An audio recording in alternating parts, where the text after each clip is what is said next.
യേശു ശിഷ്യന്മാരെ വേറിട്ട് കൊണ്ട് അവരോട് ഹൃദ്യമായി സംസാരിച്ചതുപോലെ ചില കാര്യങ്ങൾ എനിക്ക് കൊച്ചിലെ മനസ്സിലാകാഞ്ഞതും, പെന്തിക്കോസിൽ ജനിച്ചു വളർന്ന ഒരാളാണ് ഞാൻ, 3ാം തലമുറയിൽ ഉള്ള ആളാണ്. പക്ഷേ ഒരു 20-22 വയസ്സ് വരെ എനിക്ക് ഒരു ഐഡിയയും ഇല്ലായിരുന്നു ഞാൻ ഇപ്പം പറയാൻ പോകുന്ന കാര്യങ്ങൾ. അതിരുന്നത് എൻ്റെ ബൈബിൾ വായനയുടെ പ്രശ്നമായിരുന്നോ അറിയത്തില്ല, കേട്ടതിൻ്റെ പ്രശ്നമാണോ അറിയത്തില്ല, സാക്ഷ്യങ്ങളൊക്കെ എന്നെ മിസ്ഗൈഡഡ് ആക്കിയോ പെന്തക്കോസ്റ്റൽ ചർച്ചിലെ എനിക്കറിയത്തില്ല. പക്ഷേ ഒരു 22-23 വയസ്സിൽ ആദ്യമായി ഇപ്പം ഇനിയും നമ്മൾ സംസാരിക്കാൻ പോകുന്ന കാര്യങ്ങൾ ഞാൻ കേട്ടിട്ടും കണ്ടിട്ടും ഇല്ലാത്ത പോലെ മറനീക്കി കാണിക്കുന്ന ഒരു അനുഭവമാണ് എനിക്കുണ്ടായത്. അതുണ്ടായി കഴിഞ്ഞപ്പം മുതൽ പല കാര്യങ്ങളോടും ഒരു അസ്വസ്ഥതയാണ് തോന്നുന്നത്, പ്രത്യേകിച്ച് നമ്മളുടെ സമൂഹത്തിലുള്ള പല കാര്യങ്ങളോടും. അപ്പം ഞാനതാ പറഞ്ഞ് ഈ ഒരു ക്ലോസ് ഗ്രൂപ്പിന് അതിൻ്റേതായൊരു നിങ്ങളൊരു കീ ഇൻഫ്ലുവൻസേഴ്സായിട്ട് ഞാൻ വിശ്വസിച്ചുകൊണ്ടാണ് ഈ കാര്യങ്ങൾ എൻ്റെ ഹൃദയം തുറന്ന്, വചനത്തിൽ ഇല്ലാത്ത എന്തെങ്കിലും കാര്യം ഉണ്ടെങ്കിൽ തീർച്ചയായിട്ടും എന്നെ വിടരുത്, എന്നെ നിങ്ങൾ കറക്റ്റ് ചെയ്യണം. അതിന് നിങ്ങൾക്ക് എല്ലാവർക്കും അതിനുള്ള അവകാശമുണ്ട്. കാരണം സത്യത്തിൻ്റെ ഒരു ബന്ധമല്ല നമ്മൾ തമ്മിൽ വേറെ ഒരു ബന്ധമില്ല, സത്യസുവിശേഷത്തിൻ്റെ ബന്ധം മാത്രമേ ഉള്ളൂ നമ്മൾ തമ്മിൽ. സത്യസുവിശേഷത്തെ കൂട്ടിമാറ്റിയാൽ പിന്നെ നമ്മൾ തമ്മിൽ ബന്ധമില്ല. ആ ഒരു പൂർണ്ണ സ്വാതന്ത്ര്യം നിങ്ങൾക്കുണ്ട്. നമ്മുടെ ഒരു തീമായിട്ട് ഇവിടെ എടുത്തിരിക്കുന്നത് 2 കൊരിന്ത്യർ ലേഖനം 4-ാമത്തെ അധ്യായം അതിൻ്റെ 6-ാമത്തെ വാക്യമാണ് തീമായിട്ട്. ഇന്നലെ വൈകിട്ട് ശുശ്രൂഷിച്ച് തുടങ്ങി. ചിലരവിടെ ഉണ്ടായിരുന്നു, ചിലരവിടെ ഇല്ലായിരുന്നു. അതുകൊണ്ട് ചില കാര്യങ്ങൾ ഞാൻ ഒന്നുകൂടെ ആവർത്തിക്കും. ആദ്യം 2 കൊരിന്ത്യർ 4-ാമത്തെ അധ്യായം 6-ാമത്തെ വാക്യം ഒന്ന് വായിക്കുവാൻ വേണ്ടി താല്പര്യപ്പെടുകയാണ്.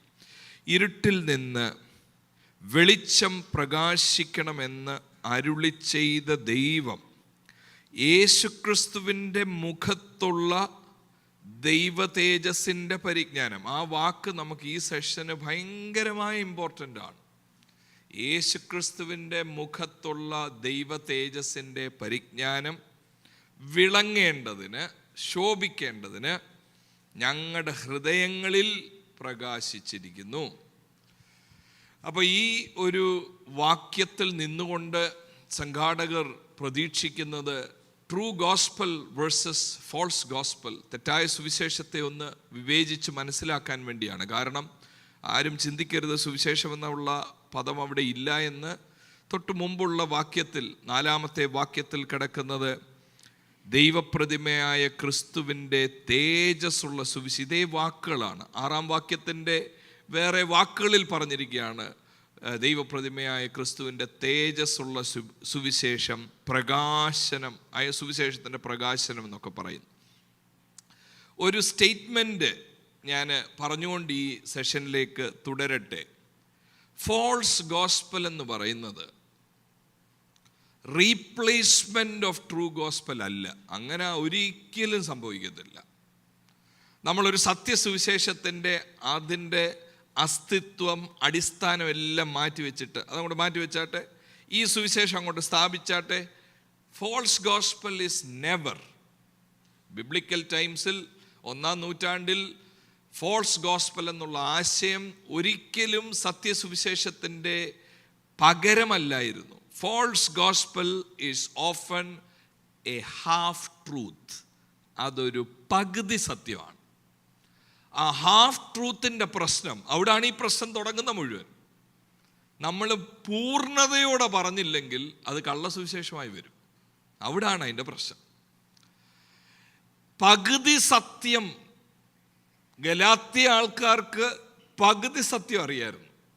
അതുകൊണ്ടാണ് പൗലോസ് ഉപയോഗിച്ച വാക്കുകൾ നിങ്ങൾ നോക്കിയാൽ ഗലാത്യ ലേഖനം 1-6 മുതലുള്ള വാക്യങ്ങളിൽ ഓർമ്മയിൽ നിന്ന് പറഞ്ഞാൽ മതി. പൗലോസ് പറയുക, നിങ്ങളെ വിളിച്ചവൻ്റെ വിളി വിട്ട് നിങ്ങൾ ഇത്ര വേഗത്തിൽ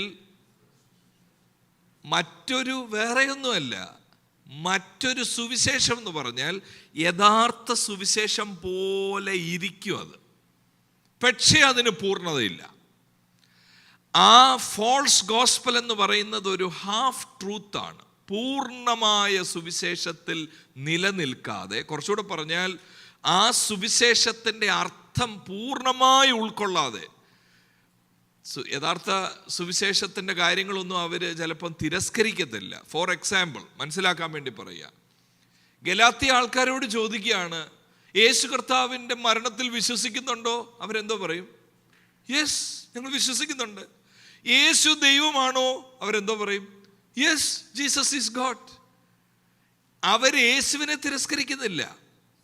അവർ യേശു കർത്താവ് മരിച്ചുവെന്നുള്ളതിനെ ഇല്ല എന്ന് പറയുന്നില്ല, ഉയർത്തെഴുന്നേറ്റു എന്ന് പറയുന്നത് പോലും ഇല്ല എന്ന് പറയുന്നില്ല. പക്ഷേ ആ പ്യോർ ഗോസ്പലിനെ ഹാഫ് ട്രൂത്തായി മാറ്റി അവർ കുറേ കാര്യങ്ങൾ, അതിനകത്തും സുവിശേഷം എന്നുള്ള പദം എല്ലാം ഉണ്ട്, സുവിശേഷവും യേശു ആത്മാവും എല്ലാം ഉണ്ട്. പക്ഷേ ഹാഫേ ഉള്ളൂ, ഹാഫ് ട്രൂത്താ, അവിടെ പൂർണ്ണതയില്ല. ട്രൂ ഗോസ്പലിൽ ജീസസിൻ്റെ സഫിഷ്യൻസി ഉണ്ട്.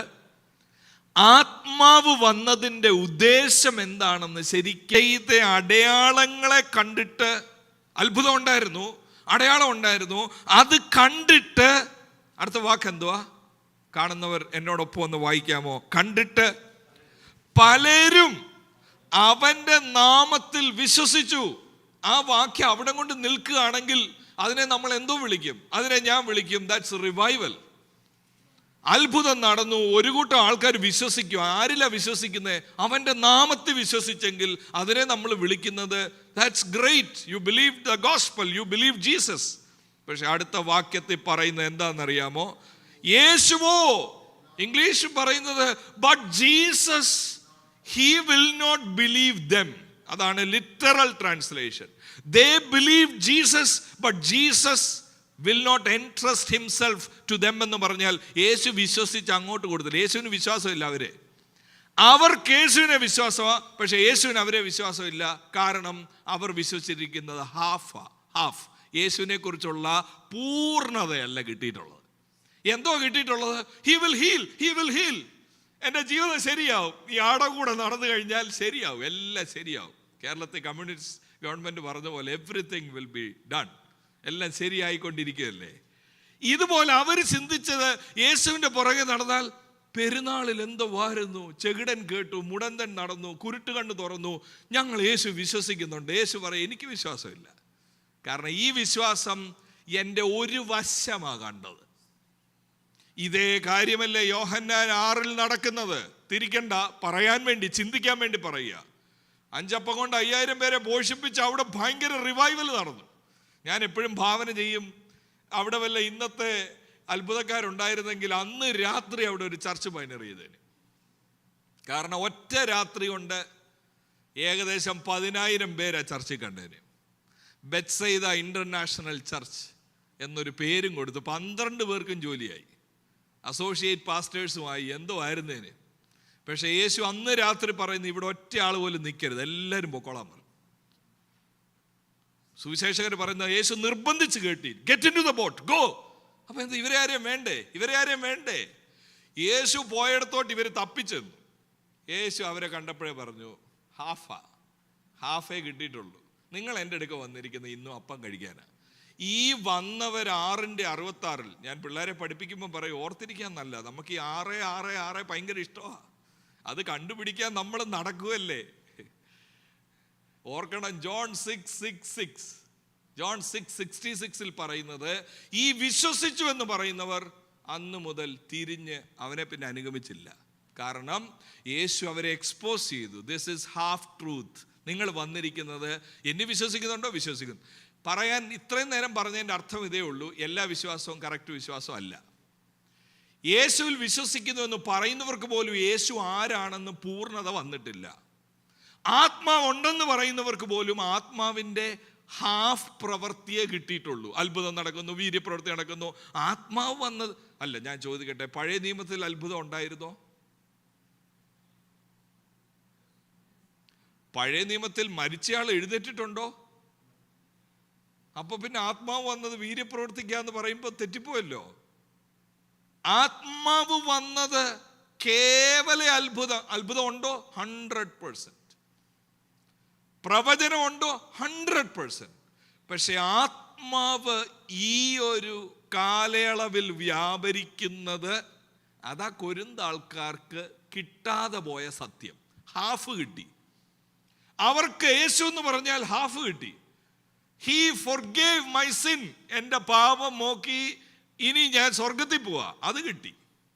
എന്നാൽ യേശു വന്നത് പാപം ക്ഷമിച്ച് നേരെ അങ്ങ് സ്വർഗത്തിലോട്ട് കൊണ്ടുപോകുന്നതിൻ്റെ ഇടയ്ക്ക് ഒരു പരിപാടിയുണ്ട്. അതാ ഞാൻ പറഞ്ഞ 22 വയസ്സ് വരെ എനിക്ക് മറഞ്ഞിരുന്ന ഒരു കാര്യം. എന്നോട് ആരെങ്കിലും ചോദിക്കുക, മോനെ നീ രക്ഷിക്കപ്പെട്ടോ? രക്ഷിക്കപ്പെട്ടു. എന്തുവാ രക്ഷിക്കപ്പെടുക എന്ന് പറഞ്ഞാൽ? Forgiveness of sin. അതെന്തുവാ മോനെ അങ്ങനെ പറഞ്ഞാൽ? ഞാൻ തത്തപോലെ പറഞ്ഞു കൊടുത്തേനെ. എനിക്ക് പകരമായിട്ട് യേശു എൻ്റെ പാപം തൻ്റെ മേലെടുത്ത് പ്രായച്ചിത്തമായി എനിക്ക് വേണ്ടി മരിച്ചു. എൻ്റെ വില, എന്നെ വാങ്ങിക്കാനുള്ള വില യേശു കൊടുത്തു. എല്ലാം തത്തപോലെ പറഞ്ഞേനെ. സബ്സ്റ്റിറ്റ്യൂഷണറി ഡെത്തും അറ്റോൺമെൻറ്റും റിഡംഷനും ഇതെല്ലാം പഠിച്ചു വെച്ചായിരുന്നു. അത് സത്യമാണോ? 100%. യേശു വന്നത് ക്രൂശിൽ മരിച്ച് നമ്മളെ വിമോചിപ്പിക്കാനാണ്, പാപം പോക്കാനാണ്, സ്വർഗത്തിൽ പോകാനാണ്. ഹാഫ് മാത്രമല്ല, ഇതിനപ്പുറം കാര്യമുണ്ട്. ഈ പാപം പോക്കിയതോട് കൂടെ എനിക്ക് യേശുവുമായിട്ടൊരു ഫെലോഷിപ്പ് ഉണ്ട് എന്നാണ് സുവിശേഷങ്ങളും ലേഖനങ്ങളും വിളിച്ചു പറയുന്നത്. ആ ഫെലോഷിപ്പ് എന്ന് പറയുന്നത് കേവലം ഞാൻ പഠിച്ച, ഇപ്പൊ പറയുന്ന പോലെ വസ്ത്രത്തിൻ്റെയോ മീശയുടെയോ പുറമേ ഉള്ള ഒരു നീതിയുടെ കാര്യമല്ല. ഈ ദൈവത്തിൻ്റെ പരിജ്ഞാനം യേശുവിൻ്റെ മുഖത്തുള്ളത്, വിടുവിക്കപ്പെട്ട് രക്ഷിക്കപ്പെട്ട് പാപം ക്ഷമിച്ച ഞാൻ എന്നും അനുദിനം അയ്യോ എനിക്ക് കാണാമത് ദൈവത്തിൻ്റെ തേജസ്സിൻ്റെ പ്രതിഫലനം യേശുവിൻ്റെ മുഖത്ത് കണ്ടോണ്ട്. ഒരു അവിശ്വാസിക്ക് അത് കാണാനൊക്കത്തില്ല. അവിശ്വാസിയുടെ കണ്ണ് കുരുടാണ് അത് കാണാൻ. അത് കണ്ടോണ്ട് വീണ്ടെടുക്കപ്പെട്ടവൻ ഈ ലോകത്തിൽ യേശു കർത്താവിൻ്റെ സ്വഭാവത്തോടും യേശു കർത്താവിൻ്റെ മനസ്സിനോടും അനുരൂപപ്പെട്ട് ജീവിക്കുന്നതാണ് യഥാർത്ഥ സുവിശേഷത്തിൻ്റെയും യഥാർത്ഥ വിശ്വാസത്തിൻ്റെയും യഥാർത്ഥ ആത്മാവിൻ്റെയും പ്രവൃത്തിയായി നമ്മൾ കാണേണ്ടത്. പക്ഷെ പലപ്പോഴും ഒരു ലോങ് ജമ്പാണ്. പാപം ക്ഷമ, രക്ഷിക്കപ്പെട്ടു, സ്നാനപ്പെട്ടു, ഇനി ഒരു ഒറ്റ ചാട്ടം, എനിക്കിനി സ്വർഗത്തിൽ പോകണം. ഇവിടെ ഞാൻ രക്ഷിക്കപ്പെട്ടവനായി ജീവിക്കും. ഞാൻ ചില കാര്യങ്ങളൊന്നും ചെയ്യത്തില്ല. സിഗരറ്റ് വലിക്കത്തില്ല, മദ്യപിക്കത്തില്ല, കള്ളം പറയത്തില്ല. 3-4 കാര്യങ്ങൾ, അല്ലെ പോട്ട് 10 കാര്യങ്ങൾ. അതോടെ പക്ഷേ ആത്യന്തികമായി ദൈവം ചെയ്യാൻ ആഗ്രഹിക്കുന്ന ചില കാര്യങ്ങൾ നടക്കാതെ വരുന്നു. അതെന്താണ്? അതിനെക്കുറിച്ച് നമുക്ക് മനസ്സിലാക്കണം. ഈ കൊരിന്ത് ലേഖനത്തിൻ്റെ പശ്ചാത്തലമായി നമ്മൾ കാണേണ്ടത്, ഈ അപ്പോസ്തോലനെ മനസ്സിലാക്കാൻ ആൾക്കാർക്ക് കഴിയുന്നില്ല. അതാണ് വിഷയം. തൻ്റെ ജീവിതം, ഞാൻ പിന്നെയും പറയുന്നു, കൊരിന്ത് ആൾക്കാരോട് ചോദിര്, രക്ഷിക്കപ്പെട്ടോ? രക്ഷിക്കപ്പെട്ടു. ക്രൂശ് വിശ്വസിക്കുന്നുണ്ടോ? വിശ്വസിക്കുന്നുണ്ട്. യേശു വിശ്വസിക്കുന്നുണ്ടോ? ഉണ്ട്. അപ്പോസ്തലൻ പറയാ ഞാനും ഇതെല്ലാം വിശ്വസിക്കുന്നുണ്ട്. പക്ഷെ ഒരാളിൽ അത് ഫുൾ ട്രൂത്തായി, ഇവരിൽ അത് ഹാഫ് ട്രൂത്തായി. ഹാഫ് ട്രൂത്തായി വന്നപ്പോൾ യേശുവിൽ അറിയാം, എല്ലാം അറിയാം. അപ്പോസ്തലനെ നോക്കിയപ്പോൾ എങ്ങനെ കാണപ്പെട്ടു എന്ന് ചോദിച്ചാൽ 2 കൊരിന്ത്യർ 4-ാമത്തെ അധ്യായം 8 മുതലുള്ള വാക്യങ്ങൾ ഒന്ന് ശ്രദ്ധിച്ചേ. 2 കൊരിന്ത്യർ 4:8 മുതൽ നമുക്ക് ഒരുമിച്ച് വായിക്കാം. ഞങ്ങൾ സകലത്തിലും കഷ്ടം സഹിക്കുന്നവരെങ്കിലും ഇടുങ്ങിയിരിക്കുന്നില്ല, ബുദ്ധിമുട്ടുന്നവരെങ്കിലും നിരാശപ്പെടുന്നില്ല, ഉപദ്രവം അനുഭവിക്കുന്നവരെങ്കിലും ഉപേക്ഷിക്കപ്പെടുന്നില്ല, വീണ് കിടക്കുന്നവർ. ആ വാക്കുകൾ ശ്രദ്ധിച്ചോ? പൗലോസ് പറയുക, ഞങ്ങൾ കഷ്ടവും ബുദ്ധിമുട്ടും ഉപദ്രവവും വീണ് കിടക്കുന്ന അവസ്ഥയിലാണ്. കൊരിന്ത് ആൾക്കാർ പറയുക, ഇതേത് സുവിശേഷമാ? ഞങ്ങൾ യേശു വിശ്വസിച്ചു, ഞങ്ങളുടെ പാപം ക്ഷമിച്ചു, ഞങ്ങൾക്ക് രോഗസൗഖ്യം കിട്ടി, ഞങ്ങൾക്ക് പരിശുദ്ധാത്മാവിനെ കിട്ടി, ഞങ്ങളൊരു പ്രത്യാശയോടെ മുമ്പോട്ട് പോവുക. പക്ഷെ ഈ അപ്പോസ്തോലനിൽ, സുവിശേഷം വിശ്വസിച്ച ആളിൽ യേശു എന്താ ഈ വിടുതൽ കൊടുക്കാത്തേ? യേശു എന്തുവാ കൈവിട്ടോ? കർത്താവദാസനെ ഓർപ്പിച്ച പോലെ ശാപത്തിൻ്റെ ലിസ്റ്റിൽ ഇതൊക്കെയും കൂട്ടാം ഇന്നത്തെ കാലഘട്ടത്തിൽ. ഇതെന്തോ ഒരു ശപിക്കപ്പെട്ടവനെ പോലെ. എങ്ങോട്ട് തിരിഞ്ഞാലും കഷ്ടം, ബുദ്ധിമുട്ട്, വീണ് കിടക്കുന്നവൻ എന്ന പോലെ. അതിൻ്റെ 2 കൊരിന്ത്യർ തന്നെ മുമ്പോട്ട് നോക്കുമ്പോൾ തൻ്റെ ജീവിതം ഒരു സ്കാൻഡലായി മാറിയെന്നുള്ളത് 6:4 വാക്യത്തിൽ ഞങ്ങളെ തന്നെ ദൈവത്തിൻ്റെ ശുശ്രൂഷകന്മാരായി കാണിക്കുന്നു. ബഹുസഹിഷ്ണുത, കഷ്ടം, ബുദ്ധിമുട്ട്, സങ്കടം, തല്ല്, തടവ്, കലഹം, അധ്വാനം, ഉറക്കളപ്പ്, പട്ടിണി. വിഷയം ഇതാണ്. ഒരു കൂട്ടർ ആൾക്കാർ പറയാം ഞങ്ങൾ ഗോസ്പലിൽ വിശ്വസിക്കുന്നു, പക്ഷെ ഞങ്ങൾക്ക് ഇതൊന്നും ഇല്ല. ഞങ്ങൾക്ക് യേശുവിൽ വിശ്വസിച്ചു, സന്തോഷം കിട്ടി, പട്ടിണി പോയി. യേശുവിൽ വിശ്വസിച്ചു, ഞങ്ങൾക്ക് അടി ഇടി നിന്ന കഷ്ടം എല്ലാം മാറ്റി. എൻ്റെ യേശു എത്ര നല്ലവൻ, അവൻ എന്നെന്നും മതിയായവൻ. അങ്ങോട്ട് നോക്കുമ്പം പൗലോസ് പറയുന്നു, ഈ യേശുവിൽ വിശ്വസിച്ചു, എനിക്കിന്ന് കഷ്ടതയുണ്ട്, നിന്നയുണ്ട്, ഉപദ്രവമുണ്ട്. ഇത് ഒരുമിച്ച് പോകുന്നില്ല. അവർ പൗലോസിനെ നോക്കി പറഞ്ഞു, നിങ്ങളിൽ യേശു അല്ലെന്ന് പറഞ്ഞു. അങ്ങനെ പറഞ്ഞോ? 2 കൊരിന്ത്യർ ലേഖനം ശ്രദ്ധിക്കണം.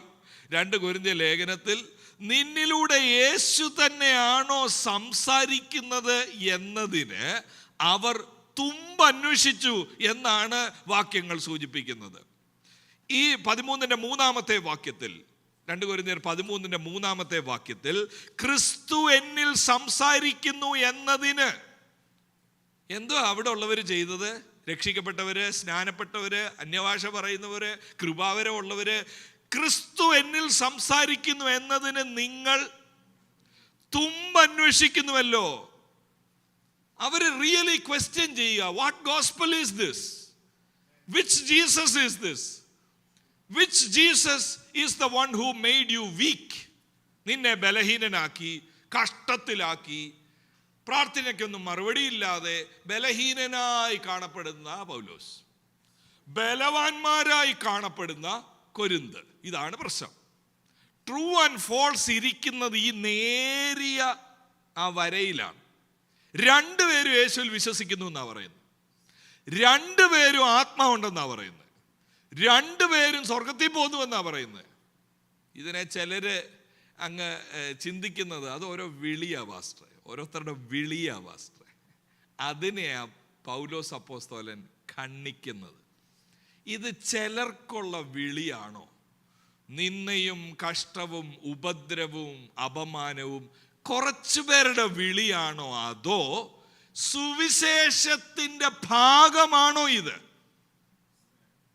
സുവിശേഷത്തിന്റെ ഭാഗം കേവലം പാപക്ഷമയല്ല, അത് ലോകത്തിൻ്റെയും ജഡത്തിൻ്റെയും പിശാചിന്റെ ചിന്തകളിൽ നിന്നുമുള്ള വിടുതലുമാണെന്നാണ് ബൈബിൾ പറയുന്നത്.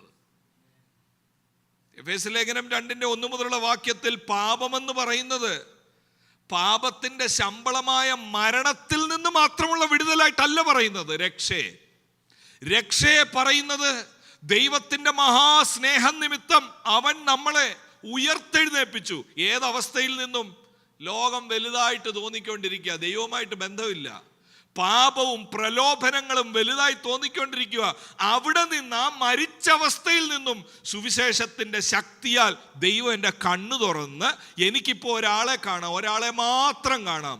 ദൈവത്തിന്റെ തേജസ് ശോഭിച്ച് നിൽക്കുന്ന യേശുവിൻ്റെ മുഖം, ആ മുഖത്തെ തേജസ് കണ്ടുകൊണ്ട് അനുദിനം ജീവിക്കുന്ന the real gospel shaped life. Gospel എന്നുള്ളത് കേൾക്കണം, വിശ്വസിക്കാൻ മാത്രമുള്ള ഒരു കാര്യമായി അല്ല അപ്പോസ്തലൻ പറയുന്നത്. പ്രസംഗിക്കാൻ മാത്രമായുള്ള കാര്യമായി അല്ല പൗലോസ് പറയുന്നത്. ജീവിക്കാനുള്ള ഒരാഹ്വാനമായിട്ടാണ് സുവിശേഷത്തെ പറയുന്നത്. ഇത് വിശ്വസിച്ച് തുടങ്ങേണ്ടതാണ്. ശരിയാ, വിശ്വസിക്കണം. യേശു കർത്താവിൻ്റെ പൂർണ്ണമായ വർക്കിൽ, the finished work of the cross, ഞാൻ കവനന്റിലേക്ക്, ദൈവ കുടുംബത്തിലേക്ക് അഡോപ്റ്റഡായി കയറുന്നു. പക്ഷെ കയറി ജീവിക്കുന്ന ആളിൽ സുവിശേഷം എങ്ങനെയാ പ്രതിഫലിക്കുന്നത്? അങ്ങനെ പ്രതിഫലിക്കേണ്ട കാര്യമുണ്ടോ? നോക്കണമേ, 2-3 വാക്യങ്ങൾ ഞാൻ പറയുന്നത് നിങ്ങൾ ശ്രദ്ധിച്ചു നോക്കണം. ഈ കൊരിന്തിലും മറ്റ് പലയിടങ്ങളിലും സുവിശേഷം എന്ന് പറയുന്നത് വിശ്വസിക്കുന്ന ഒരു കാര്യം മാത്രമായിട്ടല്ല ഇവിടെ സ്ട്രഗിൾ വന്നിരിക്കുന്നത്, മറിച്ച് സുവിശേഷത്തിൻ്റെ ശക്തിയിൽ ജീവിക്കാൻ ഒക്കാത്ത ഒരവസ്ഥ. കേൾക്കണം, ഈ 4:4, 2 കൊരിന്ത്യർ 4:4 ദൈവപ്രതിമയായ ക്രിസ്തുവിൻ്റെ തേജസ്സുള്ള സുവിശേഷം എന്ന് പറഞ്ഞാൽ എന്താ ദൈവമക്കളെ? ബൈബിളിൽ പല വാക്കുകൾ സുവിശേഷത്തിൻ്റെ കൂടെ കയറിയിട്ടുണ്ട്. ദൈവത്തിൻ്റെ സുവിശേഷം എന്ന് പറഞ്ഞിട്ടുണ്ട്, ക്രിസ്തുവിൻ്റെ സുവിശേഷം എന്ന് പറഞ്ഞിട്ടുണ്ട്, സമാധാന സുവിശേഷം എന്ന് പറഞ്ഞിട്ടുണ്ട്, പ്രത്യാശയുടെ സുവിശേഷം എന്ന് പറഞ്ഞിട്ടുണ്ട്. പൗലോസ് ഇവിടെ പറയുന്നത് ഞങ്ങളുടെ സുവിശേഷം, അവർ ഗോസ്പൽ. എന്താ ഈ സുവിശേഷം എന്ന് ചോദിച്ചാൽ, ദൈവപ്രതിമയായ ക്രിസ്തുവിൻ്റെ, ദൈവത്തെ പൂർണ്ണമായി വെളിപ്പെടുത്തിയ, യോഹന്നാൻ 1:18 ഒക്കെ ഇതിൻ്റെ പിമ്പിലുണ്ട്. ഏകജാതനായ പുത്രൻ പിതാവിൻ്റെ മടിയിലിരുന്ന ഏകജാതനായ പുത്രൻ പിതാവിനെ വെളിപ്പെടുത്തി എന്ന് പറഞ്ഞാൽ പിതാവിൻ്റെ സ്വഭാവം, ക്യാരക്ടർ, ആറ്റിറ്റ്യൂഡ്, ഭാവങ്ങൾ, ആരാണ് ദൈവം എന്നുള്ളത് നമുക്ക് വെളിപ്പെടുത്തി തന്ന യേശുവിൻ്റെ ജീവിതം. ദൈവപ്രതിമയായ ക്രിസ്തുവിൻ്റെ തേജസ്സുള്ള സുവിശേഷത്തിൻ്റെ അടുത്ത വാക്കാ ഇമ്പോർട്ടൻറ്റ്, സുവിശേഷത്തിൻ്റെ പ്രകാശനം ശോഭിക്കാതിരിപ്പാൻ. ഹാഫ് ട്രൂത്ത് എന്ന് പറഞ്ഞാൽ, ഞാൻ സുവിശേഷം വിശ്വസിക്കുന്നുണ്ട്, പക്ഷെ എന്തോ ഇല്ല, സുവിശേഷത്തിൻ്റെ പ്രകാശനമില്ല. ആ പ്രകാശനം ജീവിത ശൈലികളെ മാറ്റിയിട്ടില്ല. കൊരിന്ത് ആൾക്കാർക്ക് അതാ പറ്റിയത്. സുവിശേഷത്തെ വിശ്വസിക്കുന്നുണ്ടോ എന്ന് അവരോട് ചോദിച്ചു, അവർ 100% പറയും വിശ്വസിക്കുന്നുണ്ട്. യേശു ഞങ്ങൾക്ക് വേണ്ടി മരിച്ചു, യേശു ഞങ്ങൾക്ക് വേണ്ടി വരുന്നു, ഞങ്ങൾ പോകാനിരിക്കുക. ചിലർ പറഞ്ഞു പുനരുത്ഥാനം നേരത്തെ കഴിച്ചെന്ന്, അത് വേറൊരു കാര്യമാണ്. പുനരുത്ഥാനം നേരത്തെ കഴിച്ചെന്ന് പറഞ്ഞാൽ ഇനിയും രോഗമില്ല, സ്നാനപ്പെട്ട് വരുമ്പം അത് പുതിയ ശരീരം കിട്ടിയതുപോലെയാണ്, രോഗം പിടിക്കത്തില്ല, ക്ഷീണം വരത്തില്ല, അങ്ങനെ ഒരു ഉപദേശം അവിടെ ഉണ്ടായിരുന്നു. പുനരുത്ഥാനം ഓൾറെഡി വന്നു എന്ന് പറയുന്ന, എന്നാൽ അതൊരു മൈനോറിറ്റിയാണ്. അവരോട് നമ്മൾ ചോദിക്കുക, നിങ്ങൾ വിശ്വാസത്തിൽ, അതെ വിശ്വാസ ജീവിതം, സൗഭാഗ്യ ജീവിതം പാടിക്കൊണ്ട് പോകുന്നവരോട് പൗലോസ് പറയുക, ഫുള്ളാണോ ഇത്? ഫുള്ളാണോ? ഫുൾ എന്ന് പറഞ്ഞാൽ സുവിശേഷത്തിൻ്റെ വിശ്വാസം മാത്രമല്ല, യേശു എൻ്റെ പാപം ക്ഷമിച്ചു, എനിക്ക് സ്വർഗത്തിൽ കൊണ്ടുപോകുന്നു, അതല്ല. അത് മാത്രമല്ല, സുവിശേഷത്തിൻ്റെ പ്രകാശനം ശോഭിക്കാതിരിക്കാൻ. ഇതേ വാക്കുകൾ ശ്രദ്ധിക്കണം. ആ പ്രകാശനം ഉള്ള അതേ പദമല്ലേ 4:6 പറയുന്നത്. യേശു ക്രിസ്തുവിൻ്റെ മുഖത്തുള്ള ദൈവത്തിൻ്റെ പരിജ്ഞാനം വിളങ്ങേണ്ടതിന്. സുവിശേഷം എന്ന് പറഞ്ഞാൽ എന്താ? എൻ്റെ പാപക്ഷമ തന്ന് എൻ്റെ കണ്ണു തുറന്നു. എന്ത് കാണാൻ? ദൈവത്തിൻ്റെ പ്രതിമയായ യേശു കർത്താവിൻ്റെ മുഖത്തുള്ള ദൈവത്തിൻ്റെ തേജസ്സും ആ തേജസ് പോലെ ജീവിക്കാനുള്ള ഒരു സാധ്യതയാണ് സുവിശേഷത്തിൽ, ഫുൾ ഗോസ്പലിൽ തുറന്നിരിക്കുന്നത്. ഹാഫ് ട്രൂത്തിൽ ഫോർഗിവ്നെസ് ഉണ്ട്, ഫുൾ ട്രൂത്തിൽ ഫോർഗിവ്നെസ്സും ഉണ്ട്, ക്രൈസ്റ്റ് ലൈക്നെസ്സിനുള്ള കോളും ഉണ്ട്. ഞാൻ പറയുന്നത് മനസ്സിലാകുന്നുണ്ടോ? ഹാഫ് ആയിട്ടുള്ള ഗോസ്പലിൽ പറയും your sins are forgiven, you can go to heaven. പക്ഷേ ഫുൾ ഗോസ്പലിൽ പറയും ഫോർഗിവ്നെസ് മാത്രമല്ല, you are forgiven to look at Jesus and live. You are delivered so that Jesus will be your hero. ദൈവത്തിൻ്റെ ആ പ്രതിമയായ യേശുവിൻ്റെ മുഖം കാണാനുള്ള ഒരു സാധ്യതയാ സുവിശേഷത്തിൽ തുറന്നിരിക്കുന്നത്, സുവിശേഷത്തിൻ്റെ പ്രകാശനം. വാസ്തവത്തിലേ പൗലോസ്, ഞാൻ പറഞ്ഞല്ലോ, ഞാൻ ചോദിക്കട്ടെ, നിങ്ങൾ കുറച്ച് പേർക്കൊക്കെ ക്ഷീണമുണ്ട്, അതുകൊണ്ട് ഞാൻ ചോദിക്കാം, പൗലോസ് എന്തുകൊണ്ടാണ് ഈ കൊരിന്ത് ലേഖനം എഴുതിയത്? നിങ്ങളൊന്ന് ഇൻട്രാക്ട് ചെയ്യണം, എന്നോടൊന്ന് പറയാൻ. നിങ്ങൾക്ക് മനസ്സിലാകുന്നു എന്ന് എനിക്ക് മനസ്സിലാകുവാൻ വേണ്ടി. എന്തിനാ ഈ കൊരിന്ത് ലേഖനം എഴുതിയത്? ആരും ഉണ്ടായിരുന്ന എനിക്ക് ഭയങ്കര വിഷമമായി പോകും.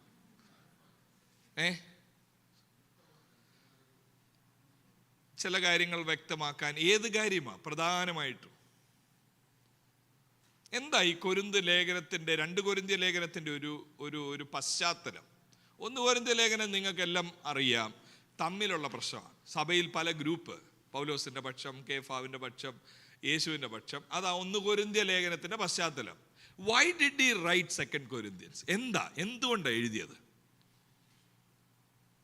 ഞാൻ ഇന്നലെ വൈകിട്ടും അത് സവിസ്തരമായിട്ട് പറഞ്ഞായിരുന്നു.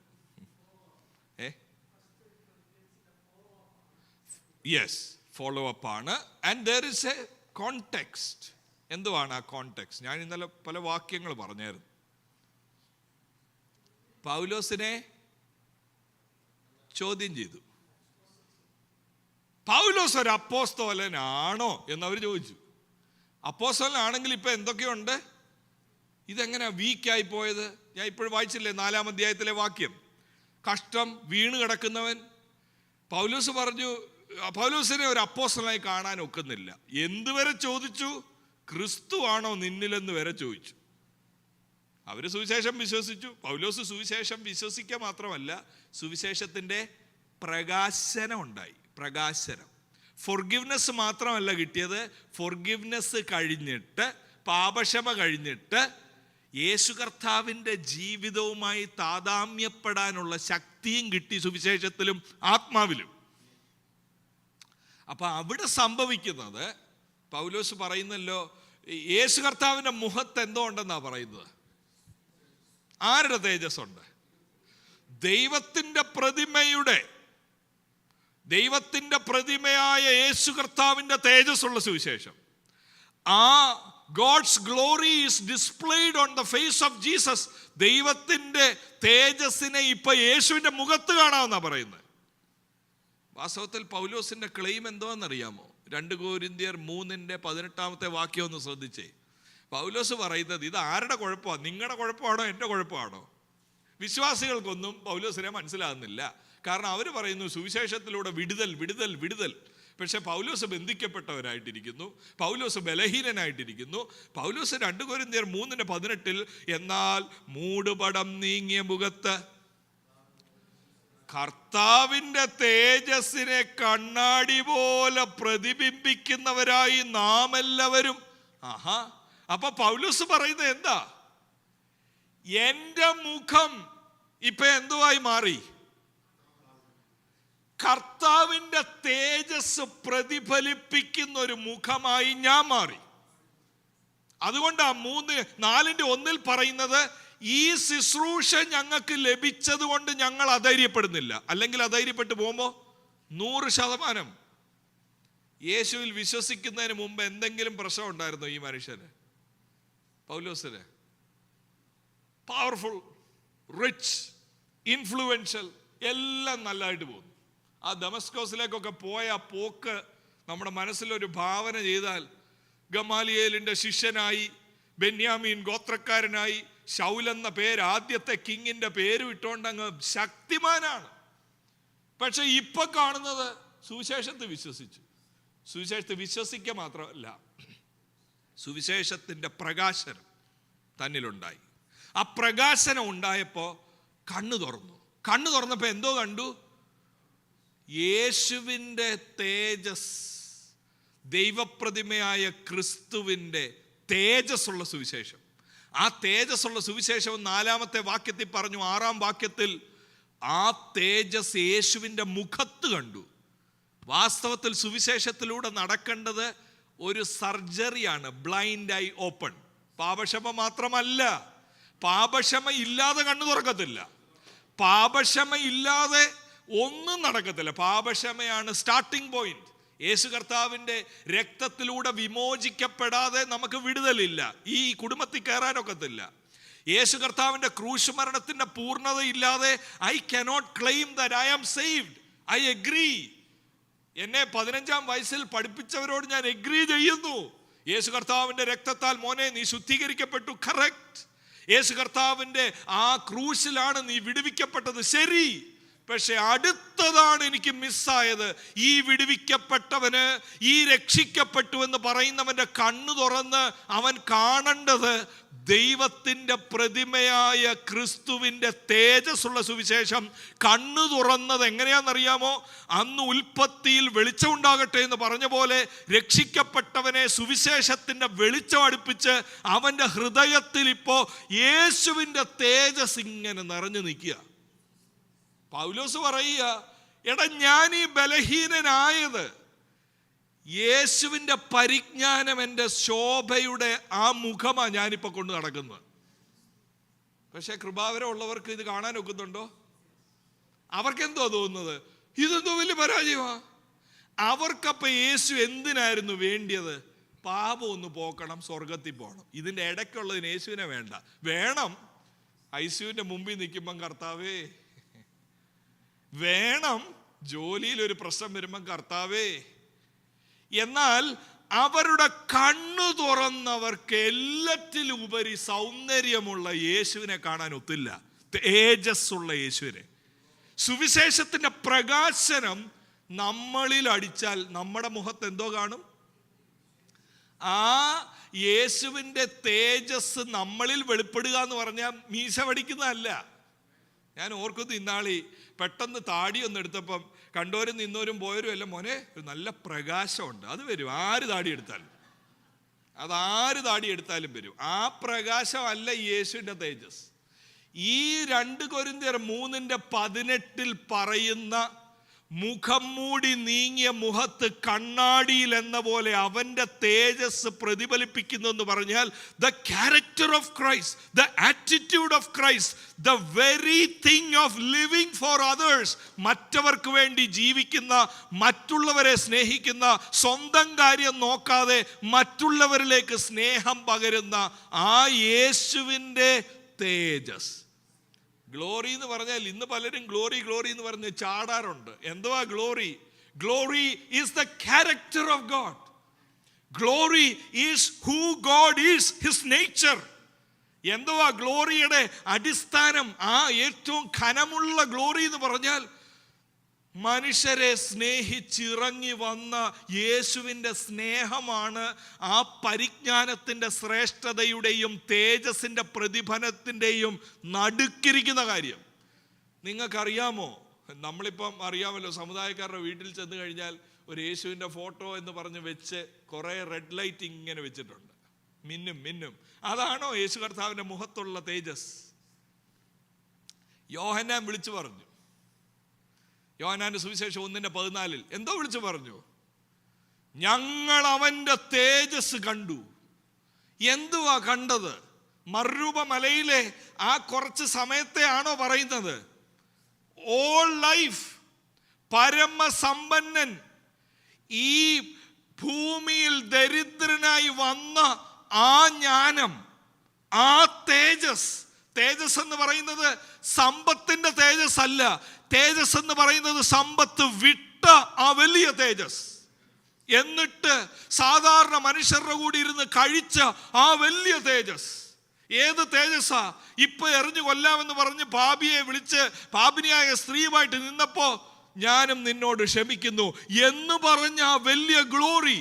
Glory is the character of God, the undying love, the unwavering love, consistent love of God towards humanity. അത് എവിടെ വരെ കൊണ്ടുപോയി? ക്രൂശ് വരെ കൊണ്ടുപോയി തേജസ്സിനെ വെളിപ്പെടുത്തി എന്ന് പറഞ്ഞാൽ, ക്രൂശിതനായപ്പോഴും ലോകം കണ്ടു അവന്റെ സ്നേഹം. അവൻ ക്ഷമിക്കുന്നു. പൗലോസ് പറയുക, ഞാൻ രക്ഷിക്കപ്പെട്ടു, എൻ്റെ സുവിശേഷം എന്ന് പറയുന്നത് പാപക്ഷമ മാത്രമല്ല, പാപം ക്ഷമിക്കപ്പെട്ട എൻ്റെ കണ്ണു തുറന്നു. എനിക്കിപ്പോ ക്രൂശി കിടക്കുന്ന യേശുവിൻ്റെ മുഖത്തുള്ള ദൈവത്തിന്റെ തേജസ്സും പരിജ്ഞാനവും കാണാം. ഇതെന്റെ മുഖത്ത് കണ്ടപ്പോൾ നിങ്ങൾക്ക് മനസ്സിലായില്ലെങ്കിൽ ഇത് വേറെ സുവിശേഷമാണ്. ഇതാ പൗലോസ് പറയുന്നത്. എൻ്റെ മുഖത്തുള്ള ദൈവത്തിൻ്റെ തേജസ് എന്ന് പറയുന്നത് എൻ്റെ ജീവിതത്തിൽ ത്യാഗത്തിൻ്റെയും സഹനത്തിൻ്റെയും വഴിയെ ഞാൻ യാത്ര ചെയ്യുമ്പോൾ, കൃപാവരമുള്ളവരെ, നിങ്ങൾക്കത് കാണാൻ കഴിയുന്നില്ലെങ്കിൽ you have believed another gospel, you have believed another Jesus, you have different spirit. എന്തുവാണ് ഈ പറയുന്നത്? നിങ്ങൾക്ക് വേറൊരു ആത്മാവാണെന്ന്. എന്നിലെ കഷ്ടത ധനമായിട്ട് കാണാൻ ഒക്കാത്തത് വേറെ ആത്മാവാ നിങ്ങളിൽ വ്യാപരിക്കുന്നത്. എൻ്റെ മുഖത്തുള്ള ദൈവത്തിൻ്റെ തേജസ് യേശുവിനെ പോലെ ആകാൻ ഞാൻ നോക്കുന്നു എന്നുള്ളത്, if you cannot look at it as wow our apostle is reflecting Jesus എന്ന് പറയാൻ നിങ്ങൾക്ക് അറിയത്തില്ലെങ്കിൽ, ഗോസ്പൽ എന്ന് പറയുന്നത് നിങ്ങളിൽ ഹാഫ് ട്രൂത്ത് ആയിട്ടേ വന്നിട്ടുള്ളൂ. ഗോസ്പൽ വിശ്വസിക്കാൻ മാത്രമുള്ളതല്ല. Gospel is not just about forgiveness, it is about an active relationship. Gospel is not just about you are okay, you are good, God has accepted you. No, gospel is about my inner eyes being open to see the knowledge of God displayed on the face of Jesus, and looking at Jesus and say, oh, world cannot see you as beautiful, but I can see you as beautiful, make me like you. Adha gospel inde shakti. ഇവിടെ ഇത് Corinth ലേഖനത്തിൽ അത് എപ്രകാരമൊക്കെ ആയി എന്ന് പറഞ്ഞു കഴിഞ്ഞാൽ, പ്രിയ ദൈവമക്കളെ, ഈ ഒരു കാര്യം സുവിശേഷത്തിൻ്റെ പ്രകാശനമെന്ന് ഈ 4-ാം അധ്യായത്തിൽ പറയുന്നത് പോലെ എഫേസ്യ ലേഖനം 4-ന്റെ 11-12 വാക്യത്തിൽ നമ്മൾ സാധാരണ വായിച്ചു വിടുന്നതാണ്. പക്ഷെ ഈ 2 കൊരിന്ത്യർ 4-ൽ കാണുന്ന അതേ വാക്കുകളല്ലേ അവിടെ ഉള്ളത്. ദൈവത്തിന്റെ പരിജ്ഞാനം ഇപ്പൊ എവിടെയാ ഉള്ളത്? ദ വിസ്ഡം ഓഫ് ഗോഡ് ഇപ്പൊ എവിടെയുണ്ട്? ദൈവ തേജസ്സിന്റെ പരിജ്ഞാനം യേശുക്രിസ്തുവിന്റെ മുഖത്താ ഉള്ളത് എന്ന് പറഞ്ഞാൽ ഇതിനെക്കാട്ടി വലിയൊരു നോളജ് കിട്ടാനില്ല ഇനി. Who God is, what is the attitude that he likes? യേശുവിനെ നോക്കിയാൽ മതി. യേശുവാണ് ട്രൂ റെപ്രസെന്റേഷൻ ഓഫ് ഗോഡ്. അതുകൊണ്ടല്ലേ പൗലോസ് എഫേസ്യ ലേഖനം 4-ൽ പറയുന്നത് എന്തിനാ രക്ഷിക്കപ്പെട്ടത്? എന്തോ ആ സുവിശേഷത്തിലൂടെ കൈവന്നത്? കേവലം നരകം പോയി സ്വർഗം വന്നത് മാത്രമല്ല, പാപത്തിലും മോഹങ്ങളിലും ഈ മനസാക്ഷിയിൽ, റോമാലേഖനത്തിന്റെ ഭാഷയെ പറഞ്ഞാൽ മനസാക്ഷി തഴമ്പിച്ച്, മനസാക്ഷി മരവിച്ച്, ഈ ലോകത്തിലുള്ളതിനെ ഭജിച്ച് ആരാധിച്ചവരുടെ കണ്ണ് സുവിശേഷത്തിലൂടെ തുറന്ന് അവർ സഭയിൽ വന്നപ്പോൾ പൗലോസ് പറയുക, അപ്പോസ്തലന്മാരെ, പ്രോഫറ്റ്, ഇവാഞ്ചലിസ്റ്റ്, പാസ്റ്റർ, ടീച്ചേഴ്സ് ഇവരെല്ലാം നിങ്ങൾക്ക് തന്നിട്ടുണ്ട്. എന്തിനാ തന്നത്? പ്രവാചകന്മാരെ, അപ്പോസ്തലന്മാരെ എന്തിനാ തന്നത്?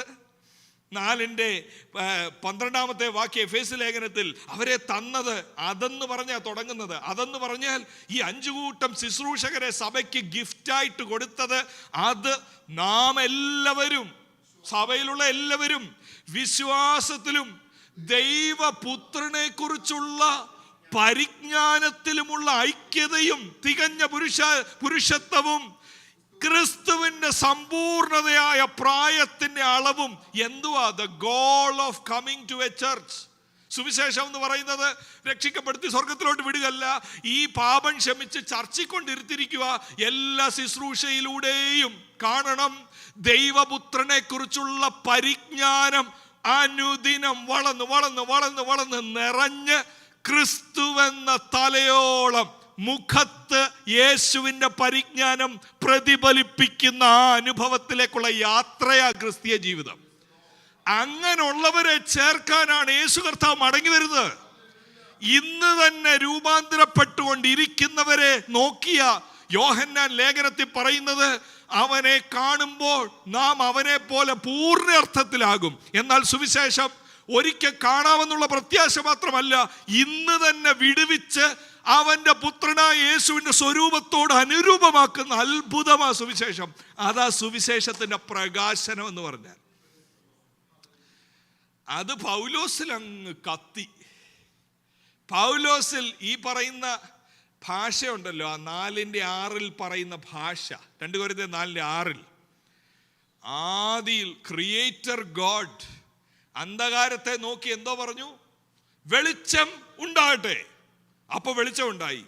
അതുപോലെ നമ്മുടെ ഹൃദയത്തിലെ അന്ധകാരത്തെ നോക്കി അതിനകത്ത് വെളിച്ചം ഉണ്ടാകട്ടെ എന്ന് പറഞ്ഞ് ആ ഹൃദയത്തിൽ യേശു രാജാവും കർത്താവും ആ സൗന്ദര്യമുള്ളവനും പരിജ്ഞാനമുള്ളവനുമായി വെളിപ്പെടുത്തി പ്രതിഷ്ഠിക്കുന്ന അത്ഭുതത്തെക്കുറിച്ച് പൗലോസ് പറയുക. ഇത് എഴുതുന്ന ആടെ അനുഭവമാണോ? ഈ പിള്ളേർ പാടുമ്പം ഒരു ഇംഗ്ലീഷ് പാട്ടുണ്ട്, pushing back the darkness death can not be, അങ്ങനെ ഒരു പാട്ടുണ്ട്. അത് നമ്മളീ പലപ്പോഴും ഡാർക്ക്നെസ് എന്ന് കാണുന്നത് ജോലിയിലെ അന്ധകാരം, വീട്ടിലെ അന്ധകാരം. പൗലോസ് ഇവിടെ പറയുന്ന 4-6 അന്ധകാരം എന്തോ ആണ്? അന്ധകാരം ഉൽപ്പത്തി പുസ്തകത്തിൽ കണ്ടതുപോലെ പൗലോസ് പറയുന്നു, എൻ്റെ ഹൃദയം ഡാർക്കായിരുന്നു. സ്വാർത്ഥതയുള്ള, കഷ്ടം എന്ന് പറഞ്ഞ ഓടുന്ന, ലാളിത്യവും പീഡനവും ഇതൊന്നും ഇല്ലാത്ത ശക്തിമാനെന്ന് ഞാൻ ധരിച്ച സ്വയം നിറഞ്ഞ അന്ധകാരം. ആ അന്ധകാരത്തിലേക്ക് ഡമസ്കസിലോട്ട് പോയപ്പം വെളിച്ചം അടിച്ചു. ഈ അന്ധകാരം മാറി അവിടെ കിടന്നുകൊണ്ട് ചോദിച്ചു, നീ ആരാകുന്നു കർത്താവേ? അന്ന് മുതൽ ഈ യേശുവിൻ്റെ മുഖത്തുള്ള സൗന്ദര്യം തൻ്റെ ഹൃദയത്തിൽ വന്ന് പതിച്ച് ആ ഉള്ളിലുള്ളത് വെളി വന്ന് സുവിശേഷത്തിൻ്റെ പ്രകാശനം തന്നെ മാറ്റി മറിച്ചെന്ന്. അപ്പോൾ അത് ശ്രദ്ധിക്കേണ്ടത് എന്തെന്ന് ചോദിച്ചാൽ, ഇതങ്ങോട്ട് നോക്കി നമ്മൾ ഇരിക്കുമ്പോൾ പൗലോസിൻ്റെ ഈ ഒരു കാര്യമേ, ഫോൾസ് ഗോസ്പൽ എന്നുള്ളതാണല്ലോ വിഷയം.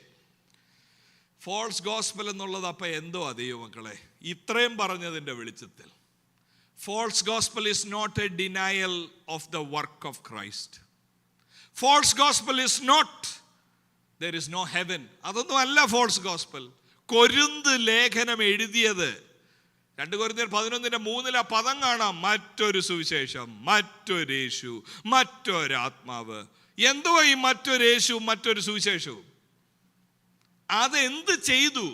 മറ്റൊരു സുവിശേഷം എന്ന് പറഞ്ഞാൽ ഹെവൻ ഇല്ല എന്ന് പറഞ്ഞതല്ല. പരിശുദ്ധാത്മാവൊന്നുമില്ല അല്ല. പാപക്ഷമ ഇല്ല അല്ല.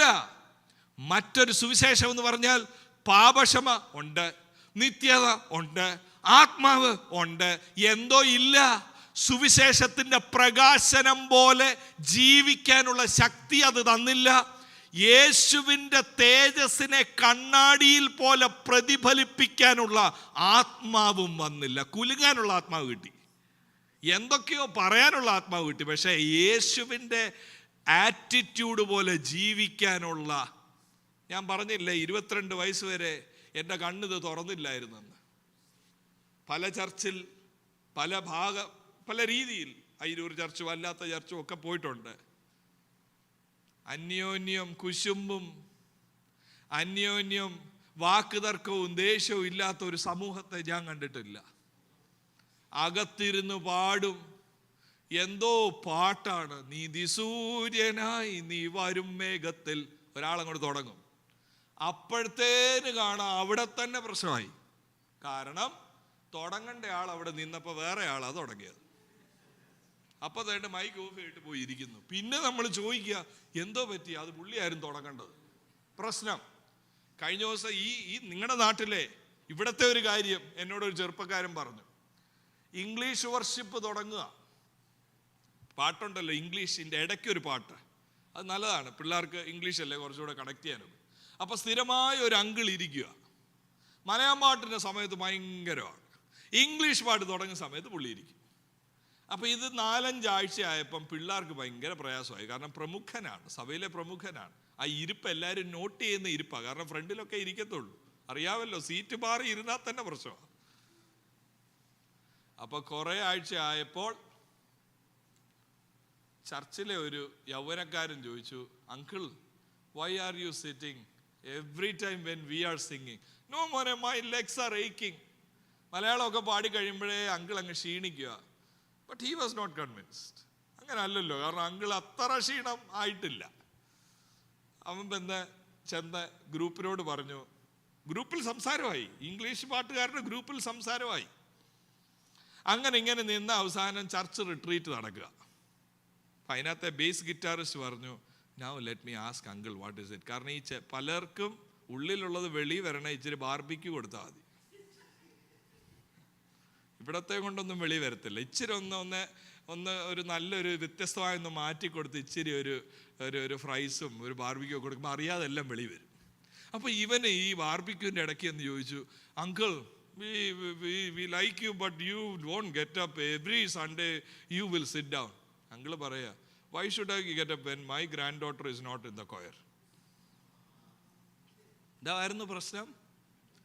അവിടെ ഗ്രാൻഡ് ഡോട്ടർ ഓഫ് പിച്ച് എല്ലാ ആഴ്ചയും പാടി മ്യൂസീഷ്യന്മാർ കിടന്ന് പാടുകെടുക. ഈ കൊച്ചിനെ മാത്രം മൈക്ക് എങ്ങനെ കണ്ടുപിടിക്കണം?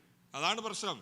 കാരണം കുറേ നാൾ അഡ്ജസ്റ്റ് ചെയ്യാൻ നോക്കി സ്റ്റേജ്, പക്ഷെ അവിടെ കിടന്ന ആൾക്കാരെല്ലാം കൂടെ തിരിക്കുക. കാരണം ഒരാടെ മാത്രം ഓഫായിട്ടാണ് ലൈവ് എല്ലാം പോകുന്നതാ, പിച്ച് ശരിയല്ല. അപ്പോൾ കുറേ ആഴ്ച കഴിഞ്ഞപ്പോൾ പിള്ളേർ പറഞ്ഞു, എനിക്ക് തോന്നുന്നു പുള്ളിക്കാരിയെ കയറ്റാതിരിക്കാനാണ് നല്ലത് എന്ന് അവർക്കൊരു അഭിപ്രായം വന്നു. അവർ പറഞ്ഞു, ഇനിയും we 3 will sing. ഇത് അങ്കിൾ അറിഞ്ഞപ്പോൾ ഉള്ള അങ്കിളിൻ്റെ പ്രൊട്ടസ്റ്റാ. ഇംഗ്ലീഷ് പാട്ട് പാടുമ്പം ഞാനിവിടെ ഇരുന്നോളാം. ഞാൻ ചോദിക്കുന്നത്, ഈ ആൾ സ്വർഗത്തിൽ പാനിരിക്കുവാണോ? സുവിശേഷത്തെ വിശ്വസിക്കുന്നുണ്ടോ എന്ന് ചോദിച്ചാൽ എന്തോ പറയും? എന്തോ ഈ പറയുന്നത്, ഞാൻ 4ാം തലമുറയാന്ന് പറയും, ഞാൻ പാസ്റ്റർ മോനാന്ന് വേണേൽ പറയും, ഞങ്ങളുടെ മാവേലിക്കരയിലെ അയ്യത്താണ് ചർച്ചെന്ന് വേണേൽ പറയും. പക്ഷേ സുവിശേഷത്തിൻ്റെ പ്രകാശനം വന്നിട്ടില്ല. പാപക്ഷമ വരെ വന്നു, പക്ഷേ കണ്ണു തുറന്ന് യേശുവിൻ്റെ സ്വഭാവം എന്നിൽ വന്നില്ല എങ്കിൽ സുവിശേഷം തന്നെ എന്നിൽ ദുർബലപ്പെട്ടു പോകുക എന്ന് മനസ്സിലാകുന്നില്ല. ഒട്ടുമിക്ക ചർച്ചിലും അന്യോന്യം പ്രശ്നം. ഈ പ്രശ്നം ഒരു വഴിക്ക് ഇരിക്കട്ടെ, പ്രശ്നം ഒരു വഴിക്ക്.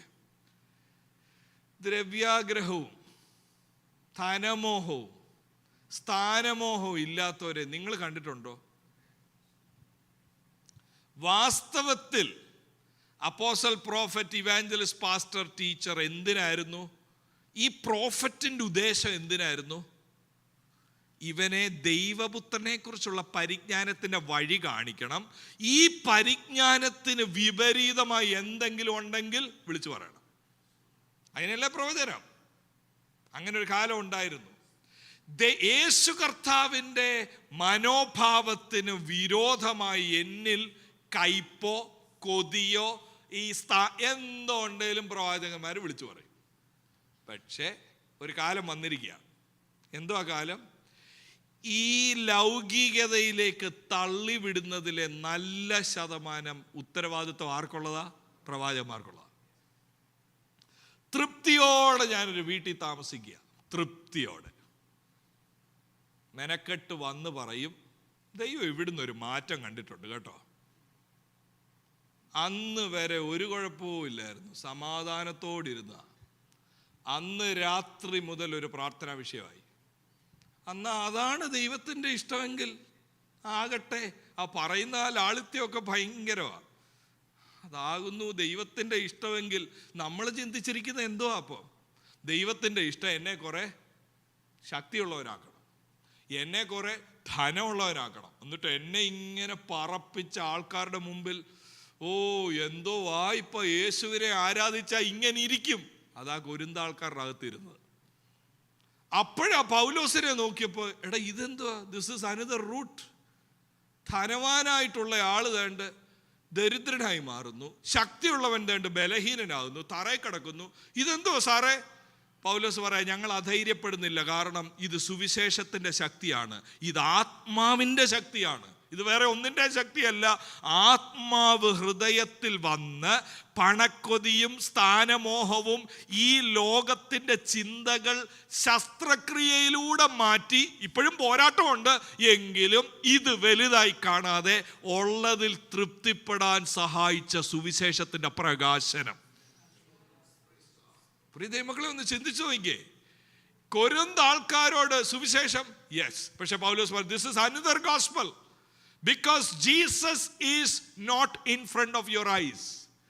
You are saying your sins are forgiven, but your eyes are not seeing the glory of God displayed on the face of Jesus, the character of Jesus, the life of Jesus, the humanity of Jesus, the service and servanthood of Jesus. Everything is blind. അതൊന്നും കാണുന്നില്ല. കാണുന്നത് സ്വർഗത്തിൽ പോകണം. ഇന്ന് നല്ലതായിട്ടൊന്ന് ജീവിക്കാൻ വേണം. യേശു അതിന് എൻ്റെ കൂടെ ഉണ്ട്. ഇതേ സമയം ഏതാണ്ട് കഴിഞ്ഞു. അപ്പം ഇത് ഞാൻ എൻ്റെ മുഖവരയിലാണ് വാസ്തവത്തിൽ. ഞാനതാ പറഞ്ഞത്, ഈ മീറ്റിങ്ങിനെ കുറിച്ച് ദൈവത്തിനൊരു നിർദ്ദേശം ഉണ്ടെന്ന് പറഞ്ഞ ഇതാണ്.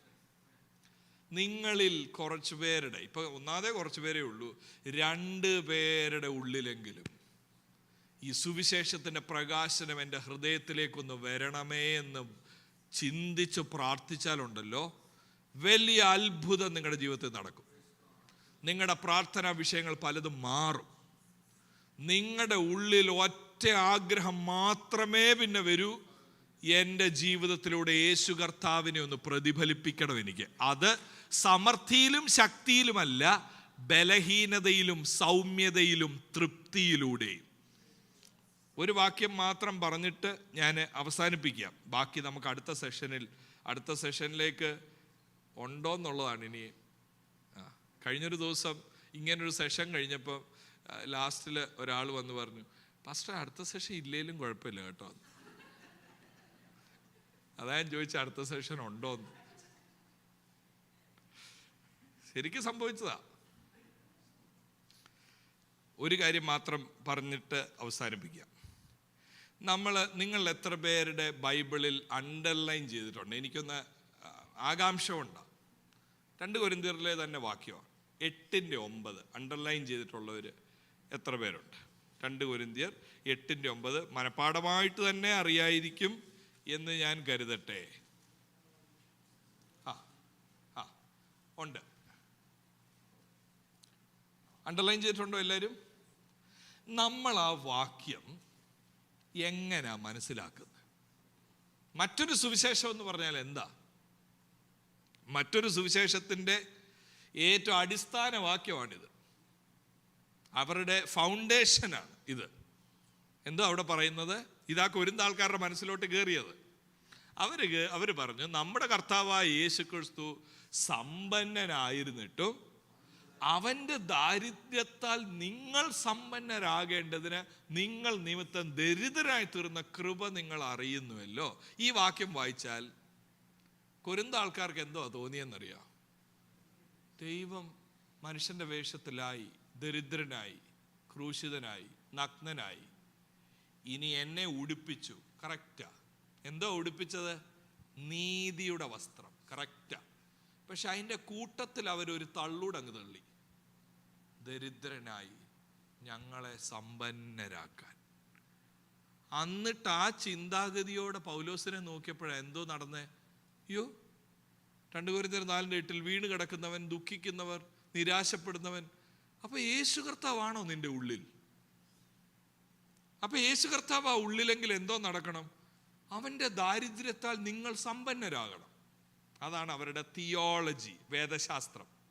He became poor to make you rich, and now you host Jesus in your heart, you will become rich, because by his poverty you are made rich. Simple theology. പൗലോസിനെ ആ ദൃഷ്ടിയോടെ നോക്കിയപ്പോൾ അയ്യോ, കാണുന്നില്ല ഒന്ന്, ഈ മനുഷ്യനെല്ലാം നഷ്ടപ്പെടുക, ശപിക്കപ്പെട്ടവനാ. ഇതിനെ പൗലോസ് എങ്ങനെയാണെന്നറിയാമോ കണ്ടത്? ഇതെന്തിനാ പറഞ്ഞതെന്നറിയാമോ?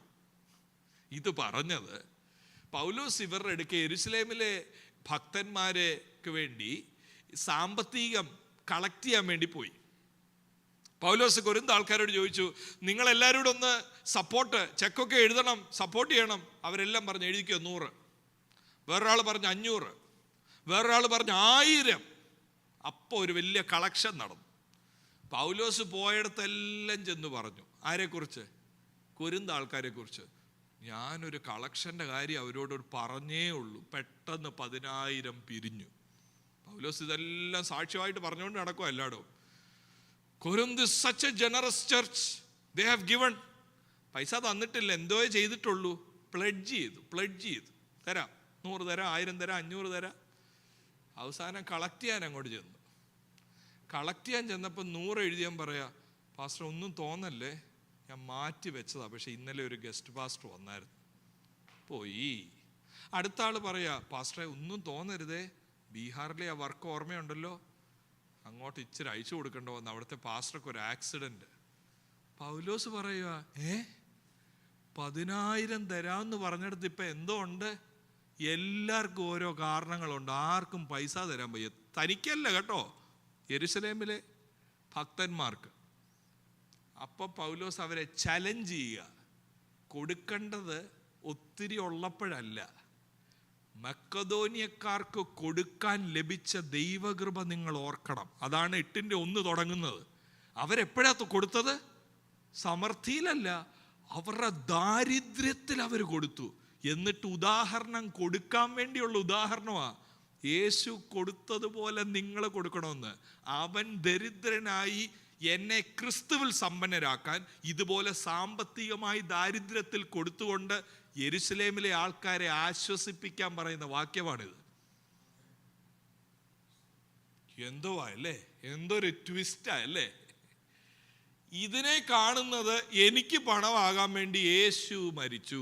ആ അസലർത്ഥം എന്താ? യേശു മരിച്ചതുപോലെ നീ ദരിദ്രനാക്, യെരുശലേമെ ആൾക്കാരുടെ കണ്ണുനീര് തുടയ്ക്കാൻ.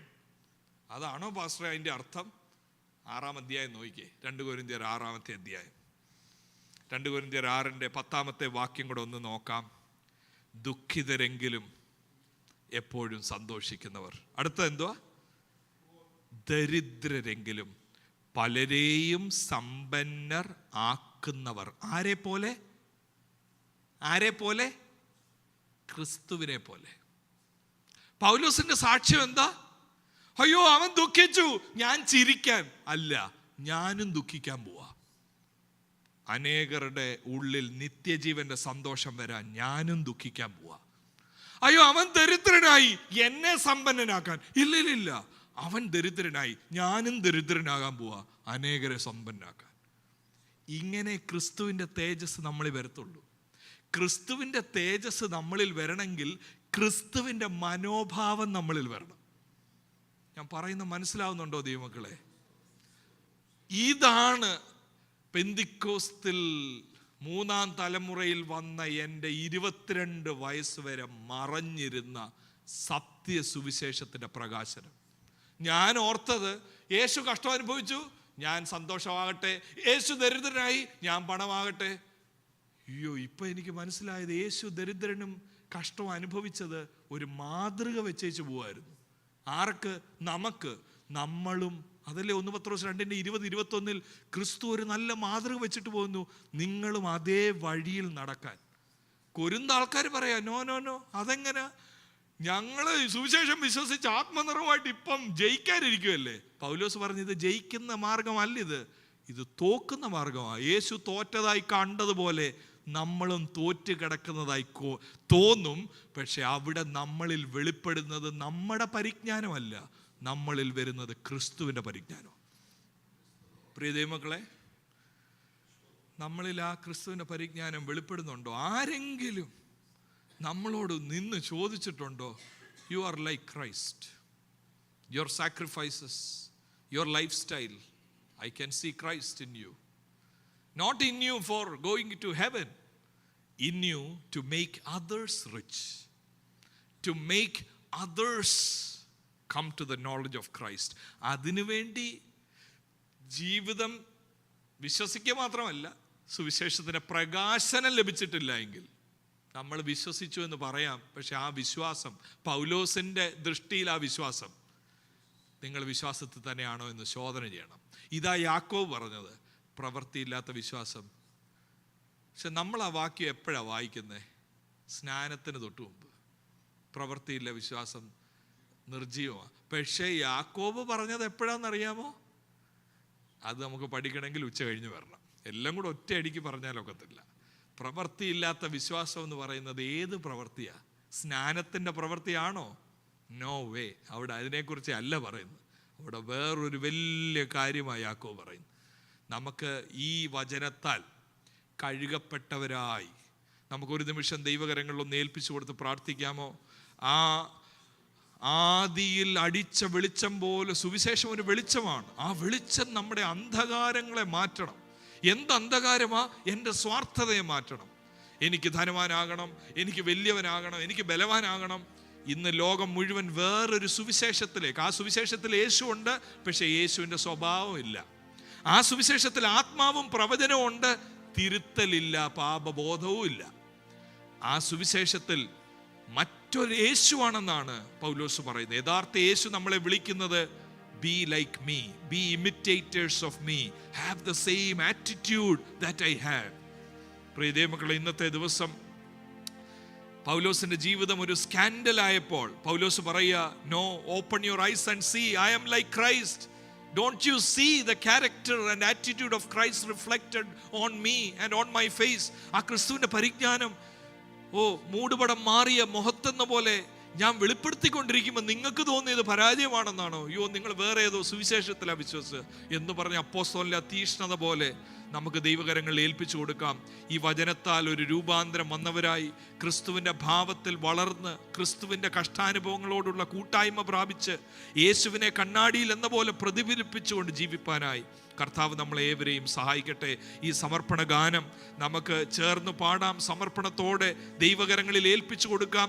നമ്മളെ തന്നെ ചതിക്കാതെ, വഞ്ചിക്കപ്പെട്ടു പോകാതെ ഈ വചനത്തിന് മുമ്പിൽ ഏൽപ്പിച്ചു കൊടുത്ത് സമർപ്പിച്ച് മാനസാന്തരപ്പെട്ട് നമുക്ക് ദൈവത്തിലേക്ക് അടുത്തിയല്ല മാറ്റാൻ. 3 തല കുലുങ്ങി, പക്ഷെ ഒരാൾ പോലും ഒരാമേൻ അതിന് പറഞ്ഞില്ല. കാരണം അത് കൺവിൻസ്ഡ് ആയില്ല എന്ന് തോന്നുന്നു ഇതുവരെ. അങ്ങനെ ആണെങ്കിൽ അടുത്ത വാക്യങ്ങൾ നോക്കുമ്പം കുറച്ചുകൂടെ കൺവിൻസ്ഡ് ആവും. കാരണം നമ്മൾ ഒരു വാക്കേ തൊട്ടുള്ളൂ, 2 പത്രോസിലെ ഒരു വാക്കേ തൊട്ടുള്ളൂ.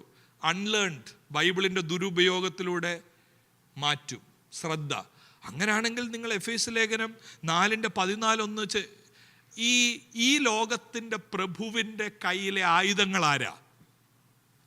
വിശ്വാസിയെ അവിശ്വാസിയുടെ തലത്തിലേക്ക് മാറ്റി യേശു കർത്താവിൻ്റെ മുഖത്തുള്ള ദൈവ തേജസ്സിൻ്റെ ശോഭ കാണാതിരിക്കാൻ വേണ്ടി ഇവരെ ബന്ധിച്ചതാരാ?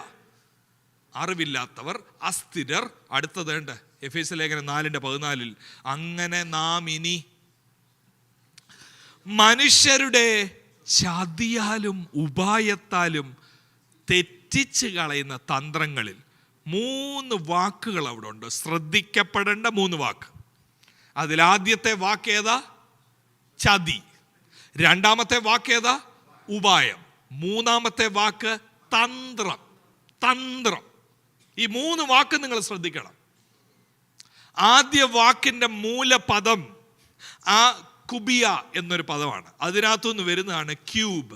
അതിനകത്തുനിന്ന് വരുന്ന ഒരു വേർഡ് പിക്ചറാണ്. പുതിയ നിയമത്തിലെ പല ഗ്രീക്ക് യവനായ ആ ഉപയോഗിച്ചിരിക്കുന്ന പദങ്ങൾക്കും അതിൻ്റെ പിമ്പിൽ ഒരു വേർഡ് പിക്ചറുണ്ട്. ആ വായിക്കുന്നവർക്ക് അത് കാണാം, മനസ്സിലൊരു വേർഡ് പിക്ചർ കാണാം. ചതി എന്ന് പറഞ്ഞാൽ എന്താണെന്നറിയാമോ? ഇതുണ്ടല്ലോ dice playing. Snake and ladder കളിക്കുമ്പോൾ ഡൈസ് പ്ലേയിങ് പോലെ ഇട്ടു. 3 3 6. ഇതുപോലെ മനുഷ്യൻ നമ്മളെ ചതിക്കുമെന്ന് നമ്മുടെ മനസ്സ് വെച്ച് എറിഞ്ഞു നോക്കും. എന്തോ എറിഞ്ഞു നോക്കും? ഈ ദിവസങ്ങളിൽ ചില വിഷയങ്ങൾക്കായി പ്രാർത്ഥിക്കുന്നുണ്ട് അല്ലേ? എല്ലാവർക്കും കറക്റ്റ് അല്ലേ? കുഞ്ഞുങ്ങളോടുള്ള ബന്ധത്തിൽ, പക്ഷേ എനിക്ക് കുഞ്ഞുങ്ങളില്ല.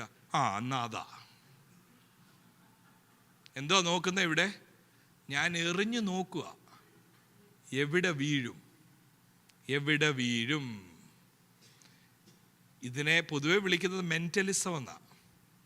കുറച്ച് കാര്യം ഇങ്ങനെ അങ്ങോട്ട് കിട്ടും, ആ സംസാരത്തിലൊക്കെ കിട്ടും, എന്നിട്ട് അവിടുന്ന് കയറി ഒരു പോക്കങ്ങ് പോകും. എങ്ങും കിട്ടുന്നില്ലെങ്കിൽ ശരിക്കും പ്രാർത്ഥിച്ചോണം കേട്ടോ. ഒരു അപകടം എവിടെയെല്ലാം കൊണ്ടിട്ട് ഈ വ്യക്തിയുമായിട്ട് ഇതിനെ തളയ്ക്കും.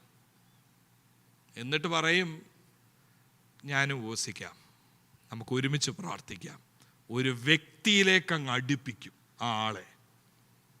സ്പിരിച്വൽ ബോണ്ടേജ് എന്ന് പറഞ്ഞാൽ ഇതാ. We become so invert. നമ്മൾ അടുത്ത ആക്സിഡന്റ് നോക്കിയിരിക്കുക. ആക്സിഡന്റിനെ കുറിച്ച് ദൈവം സംസാരിക്കുമോ? 100%. അതിന് ഈ ഡൈസ് പ്ലേയിങ്ങിൻ്റെ ആവശ്യമില്ല. കർത്താവിൻ്റെ പ്രവാചകരുണ്ടോ? 100%. അവർ നമ്മുടെ മുഖം നോക്കാതെ നമ്മളോട് ചിലപ്പോൾ പറയും, നമ്മുടെ നിര്യാണ കാലം അടുത്തിട്ടുണ്ടെന്ന് വേണേലും പറയും. പക്ഷെ അത് ഡൈസ് പ്ലേയിങ് അല്ല. മനുഷ്യൻ്റെ ചതി എന്ന് പറഞ്ഞാൽ ആൾക്കാരെ ഇട്ട് അവരുടെ സമ്പത്ത്, അവരുടെ കുഞ്ഞുങ്ങൾ, അവരുടെ വീട് ഇങ്ങനെ ഇട്ട് trial and error. Trial and error എന്ന ചതി. ഉപായം എന്ന വാക്കാണ് 2 കൊരിന്ത്യൻസ് 11:3 ഉപയോഗിച്ചിരിക്കുന്നത്. എഫേസ്യ ലേഖനം 4 ഈ 14 വാക്യത്തിൽ കാണുന്ന ഉപായം, സർപ്പം ഹവ്വായെ ഉപായത്താൽ. സർപ്പത്തിൻ്റെ വാക്കുകൾക്ക് കേൾക്കാൻ സുഖമുണ്ടായിരുന്നോ? എന്തോ രസമായിരുന്നു. ഇത് കഴിക്കില്ലെന്ന് പറഞ്ഞിട്ടുണ്ടോ? ഒന്നും പറ്റത്തില്ല. Nothing will happen to you. ഇത് കഴിച്ചാൽ നീ ദൈവത്തെ പോലാവും, നീ മരിക്കയില്ല, നിശ്ചയം എന്നാ പറയുന്നത്. നിശ്ചയം. You will not die. First counterfeit gospel കേട്ടത് ജനസിസ് 3-ലാണ്. First counterfeit gospel. ആ ഗോസ്പലിന്റെ പ്രത്യേകത ഇതാ, you will not die, nothing will happen, God has a purpose for you and that purpose is to become great. First lie of the devil. ദൈവത്തിൻ്റെ ഹിതത്തിൽ ജീവിക്കേണ്ടവരോട് പിശാചിൻ്റെ ഒരു കള്ളം, ഒരു ഭോഷ്കായ സുവാർത്ത പറഞ്ഞു, നീ ദൈവത്തെ പോലാവും, നിന്നെ ഇങ്ങനെ ഇരിക്കേണ്ടവനല്ല, നീ വലിയ പദ്ധതിയുണ്ട്, നീ മരിക്കത്തില്ല. ഇതാണ് ഉപായം. എപ്പോഴും കർണരസകരമായത് കേൾക്കുമ്പോൾ ഓർത്തോണം, there is something wrong. 2 Timotheos 4 എന്തോ പൗലോസ് പറയുന്നത്, ഒരു സമയം വരുന്നു മനുഷ്യർ പഥ്യ ഉപദേശങ്ങൾ പൊറുക്കത്തില്ലെന്ന് പറഞ്ഞാൽ അത് കേൾക്കാൻ ഇഷ്ടപ്പെടത്തില്ല. പിന്നെ എന്തോ കേൾക്കുന്നത്? കർണരസകരമായത് കേൾക്കാൻ അവർ ഉപദേഷ്ടാക്കന്മാരെ പെരുപ്പിക്കും. ആ ഉപദേഷ്ടാക്കന്മാരപ്പം എങ്ങനെയുള്ളവരായിരിക്കും? ഇന്നത്തെ ക്ലാസ് വെച്ച് പറ, ആ ഉപദേഷ്ടാക്കന്മാരപ്പം എങ്ങനെയുള്ളവരായിരിക്കും? അറിവില്ലാത്തവരും അസ്ഥിരന്മാരും ആയിരിക്കും. കേട്ടോണ്ടിരിക്കാൻ നല്ല രസമാണ്. വാക്യമാ പറയുന്നത്, എല്ലാം ബൈബിളാ പറയുന്നത്. പക്ഷെ ഇതിന് നിത്യതയുമായിട്ടോ വിശുദ്ധിയുമായിട്ടോ സുവിശേഷത്തിൻ്റെ ശോഭയുമായിട്ടോ ഒരു ബന്ധവുമില്ല. ക്രിസ്തുവിൽ കണ്ട പരിജ്ഞാനത്തിന് വിരുദ്ധമായിട്ടാണ് വചന ശുശ്രൂഷ നടക്കുന്നത്. അസ്ഥിരരുടെ കയ്യിലും അറിവില്ലാത്തവരുടെ കയ്യിലും തിരുവചനം ഇരിക്കുന്നു. അതിനെ ദൈവം വീണ്ടെടുക്കാൻ ആഗ്രഹിക്കുന്നു. ഈ തലമുറയിൽ ദൈവത്തിനത് വീണ്ടെടുക്കണം. പ്രവചന ശുശ്രൂഷ കുറവിനെ വെളിപ്പെടുത്തുന്ന ആ മഹനീയ ശുശ്രൂഷ, നിത്യതയിലേക്ക് ഒരാളെ തിരിക്കുന്ന ആ വിലയേറിയ ശുശ്രൂഷ ഇപ്പൊ കയ്യിൽ വെച്ചിരിക്കുക കുറച്ചു പേര്, സമ്പത്തിൻ്റെയും സമൃദ്ധിയുടെയും കാര്യം പറയാൻ. ഇന്ന് രാവിലെ എൻ്റെ ഉള്ളിൽ കേട്ടൊരു ശബ്ദമാ, God wants to recover this office of prophecy. ആഗ്രഹിക്കണം, ദൈവമേ എന്നെ പ്രവാചകനാക്കണമെന്ന് ആഗ്രഹിക്കണം. പക്ഷേ അതിന് വലിയ വില കൊടുക്കേണ്ടി വരും. നമ്മൾ കണ്ടിട്ടുള്ളല്ലോ പ്രവാചകരെ, നമ്മൾ കേട്ടിട്ടുണ്ടല്ലോ പ്രവാചകരെ. കഴിഞ്ഞ ദിവസം ഞാൻ ചിന്തിക്കുകയായിരുന്നു, നാട്ടിൽ ഉണ്ടായിരുന്ന കൂടൽ കുഞ്ഞുച്ചാൻ, യുവരാജാൻ, കണ്ണ് കാണാനൊക്കാത്ത അപ്പച്ചന്മാർ വാതൊക്കെ വന്ന് നിന്നവരെ കുറിച്ച് പറഞ്ഞില്ലേ, മോനെ നീ ഇതുകൊണ്ടാണ് ഇവിടെ വന്നിരിക്കുന്നത്. പക്ഷെ ഇന്ന് കണ്ണ് തുറന്ന് കണ്ടിട്ടും എന്താ കാണാത്തെ? കണ്ണന്ധരായിട്ടും അവർ പ്രവചിച്ച് കൃത്യദൂത് പറഞ്ഞില്ലേ. ഡൈസ്പ്ലേയിങ് അല്ലായിരുന്നു, കൃത്യമായിട്ട് പറഞ്ഞു, നീ ഇന്ന കാര്യം കൊണ്ടാണ് ഇവിടെ വന്നിരിക്കുന്നത്, നീ മാനസാന്തരപ്പെട്ടാൽ ദൈവം പ്രവർത്തിക്കും പറഞ്ഞില്ലേ. ഇന്ന് കണ്ണു തുറന്നിട്ടും നമുക്കിത് ഒക്കുന്നില്ല. പക്ഷെ ദൈവത്തിന് ആഗ്രഹമുണ്ട് സഭയ്ക്ക് ഈ പ്രവചന ശുശ്രൂഷ മടക്കി കൊടുക്കാൻ. മൂർച്ചയുള്ള പ്രവാചകന്മാരെ സഭയ്ക്ക് ആവശ്യമാണ്.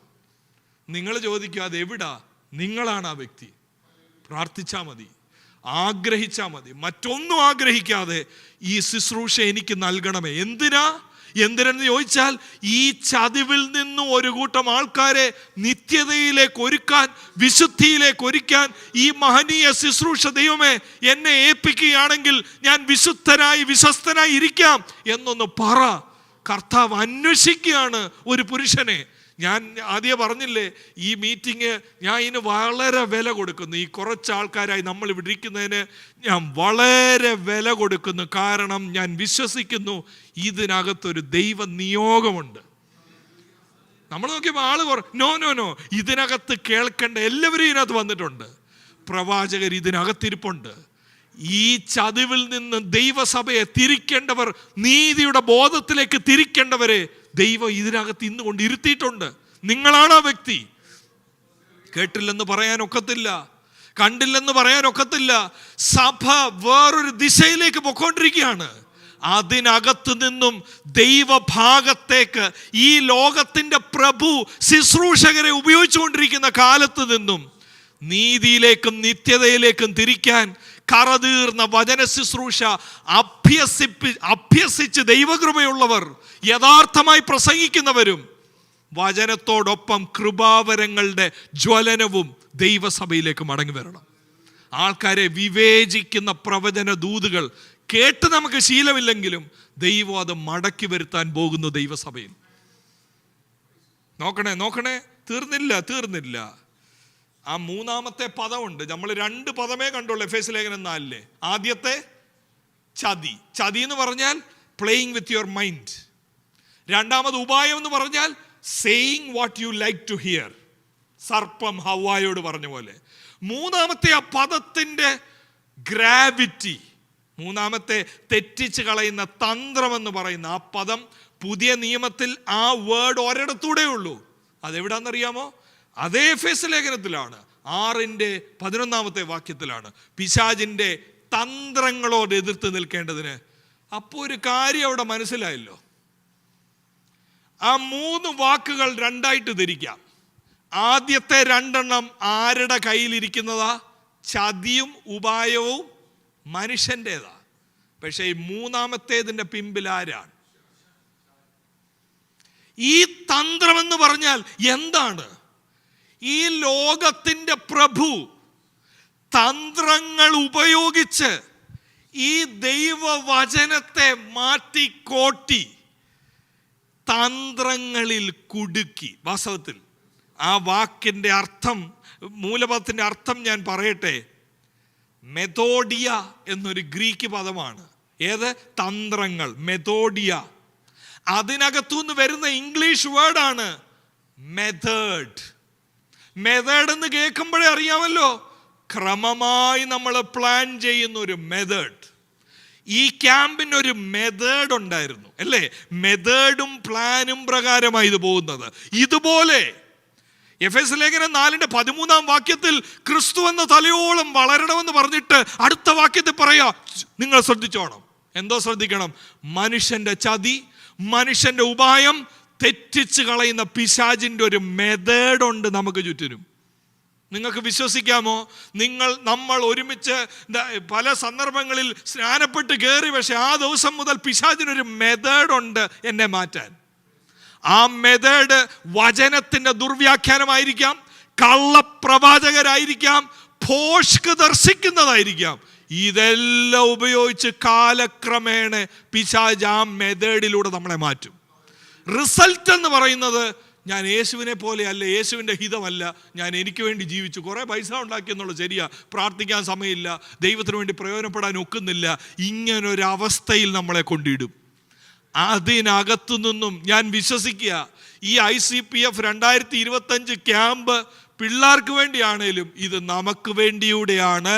ഉപയോഗശൂന്യമായി പോകാതെ നിത്യതയിൽ ചെന്ന് നിൽക്കുമ്പോൾ ഞാൻ നല്ലതായിട്ട് ജീവിച്ചു എന്നുള്ളതല്ല, ഞാൻ പ്രവാചകനായി ജീവിച്ചു, ഞാൻ വിശുദ്ധനായി ജീവിച്ചു. ഈ ലോകത്തിൻ്റെ പ്രഭുവിൻ്റെ അഭിപ്രായത്തെക്കാട്ടിൽ ഞാൻ പരാജിതനായി തോന്നിയെങ്കിലും ഞാൻ ദൈവം മുമ്പാകെ വലിയവനായി എന്നുള്ള ഉന്നതമായ നിത്യജീവന്റെ കാഴ്ചപ്പാടോടെ ജീവിക്കാനുള്ളൊരു ആഹ്വാനമാണ് ഈ ഉച്ചകെട്ട് തരുന്ന വേളയിൽ ദൈവം നമുക്ക് തരുന്നത്. ഞാനല്ല, ഇത് കർത്താവിൻ്റെ വാക്കുകളായി വചനത്തിലൂടെ ഏറ്റെടുക്കണം. ഈ മെതോഡിയയുടെ പിമ്പിൽ, ഈ തന്ത്രത്തിന്റെ പിമ്പിൽ ആരാന്നറിയാമോ?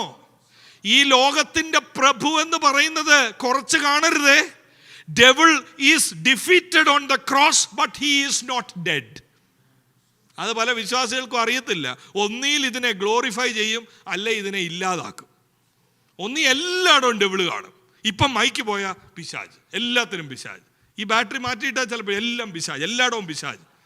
അല്ലെങ്കിൽ പറയോ ഇതൊന്നും ഇല്ലെന്നേ, പിശാച് എന്തുവാ, കെമിക്കൽ റിയാക്ഷനാണ്, ഇത് പറയും ഇന്ന് ആൾക്കാർ. ഭൂതത്തിന് പറയുന്ന ആള് something is wrong, he is not well. കണ്ടിട്ടുള്ളവർ അറിഞ്ഞിട്ടുണ്ടല്ലോ, പിശാചിന്റെ ബാധ ഉള്ളതാണ്.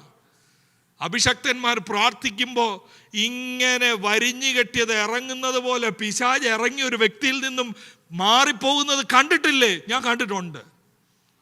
സുമുഖനായി ഇരുന്നവൻ, ഒരു കുഴപ്പവും ഇല്ലാതിരുന്നവൻ, ദൈവശക്തി വന്നപ്പോൾ താഴെ കിടന്ന് അവന്റെ ഉള്ളിൽ നിന്ന് ദുരാത്മാവ് പോകുന്നത് കണ്ടിട്ടില്ലേ? ഇത് ഇന്നും ദൈവത്തിന് ചെയ്യാനുണ്ട്. പക്ഷേ ഇത് പറയാനായി, കൽപ്പിക്കാനായി വിശുദ്ധിയുള്ള പ്രവാചകരെ ദൈവത്തിന് വേണം. അതിൻ്റെ ഒരു കാലമാണ് ദൈവം നമ്മുടെ ഇടയിൽ ആഗ്രഹിക്കുന്നത്. പ്രവചനവും ദൈവഭക്തിയും ശുദ്ധിയും ആത്മനിറവും ഉള്ളൊരു തലമുറ. കേവലം കുറെ വാക്കുകളല്ല, ഈ ശക്തിയായി വചനത്തെ ഉറപ്പിക്കപ്പെടുന്ന ഒരനുഭവത്തിലേക്ക് ദൈവത്തിന് നമ്മളെ കൊണ്ടുപോകാനുണ്ട്. 1 തിമോഥെയോസ് 4:1 ഈ മെതോഡിയയിലെ ഒരു പ്രധാന വാക്കാ കേട്ടോ. നിങ്ങൾ തളർന്നു പോയോ? ഞാനിങ്ങനെ ഒരു സൈഡിൽ നിന്ന് പോവാ. തളർന്നു പോയെങ്കിൽ പറയണം. 1 തിമോഥെയോസ് 4:1 ഇതേ സഭക്കാരോട്, ഏത് എഫെസസുകാരോട് പൗലോസ് എഴുതുക, എഫേസ്യ ലേഖനത്തിൽ സൂക്ഷിച്ചോണം, നീ ക്രിസ്തു എന്ന തലയോളം വളരാതിരിക്കാൻ വേണ്ടി പിശാചിന്റെ ക്രമീകൃത അറ്റാക്ക് ഉണ്ട് നിനക്കെതിരെ. മനുഷ്യന്റെ ചതിയുണ്ട്, മനുഷ്യന്റെ ഉപായമുണ്ട്, അതിൻ്റെ കൂടെ പിശാചിയുടെ ഞാൻ ഇതിനെ വിളിക്കുന്ന ഡെഡ്ലി കോമ്പിനേഷൻ. മനുഷ്യന്റെ ചതിയും ഉപായവും അതിൻ്റെ കൂടെ പിശാചിന്റെ തന്ത്രവും കൂടെ ആണെങ്കിൽ നമ്മൾ എങ്ങനെ നിൽക്കും യേശു എന്ന തലയോളം വളരാൻ? എന്നിട്ട് പൗലോസ് ഇതേ സഭക്കാരോട് പാസ്റ്ററിലൂടെ എഴുതുകയാണ് 1 തിമോഥെയോസ് 4:1 എന്നാൽ ഭാവി കാലത്ത് ചിലർ വ്യാജാത്മാക്കളെയും, അടുത്തത് കേൾക്കണം, ഭൂതങ്ങളുടെ ഉപദേശങ്ങളെയും ആശ്രയിച്ച് ഭോഷ്ക് പറയുന്നവരുടെ കപടത്താൽ വിശ്വാസം ത്യജിക്കുമെന്ന് ആത്മാവ് തെളിവായി പറയുന്നു. ആ കാലം വന്നു, നമ്മൾ ആ കാലത്ത് ജീവിക്കുക.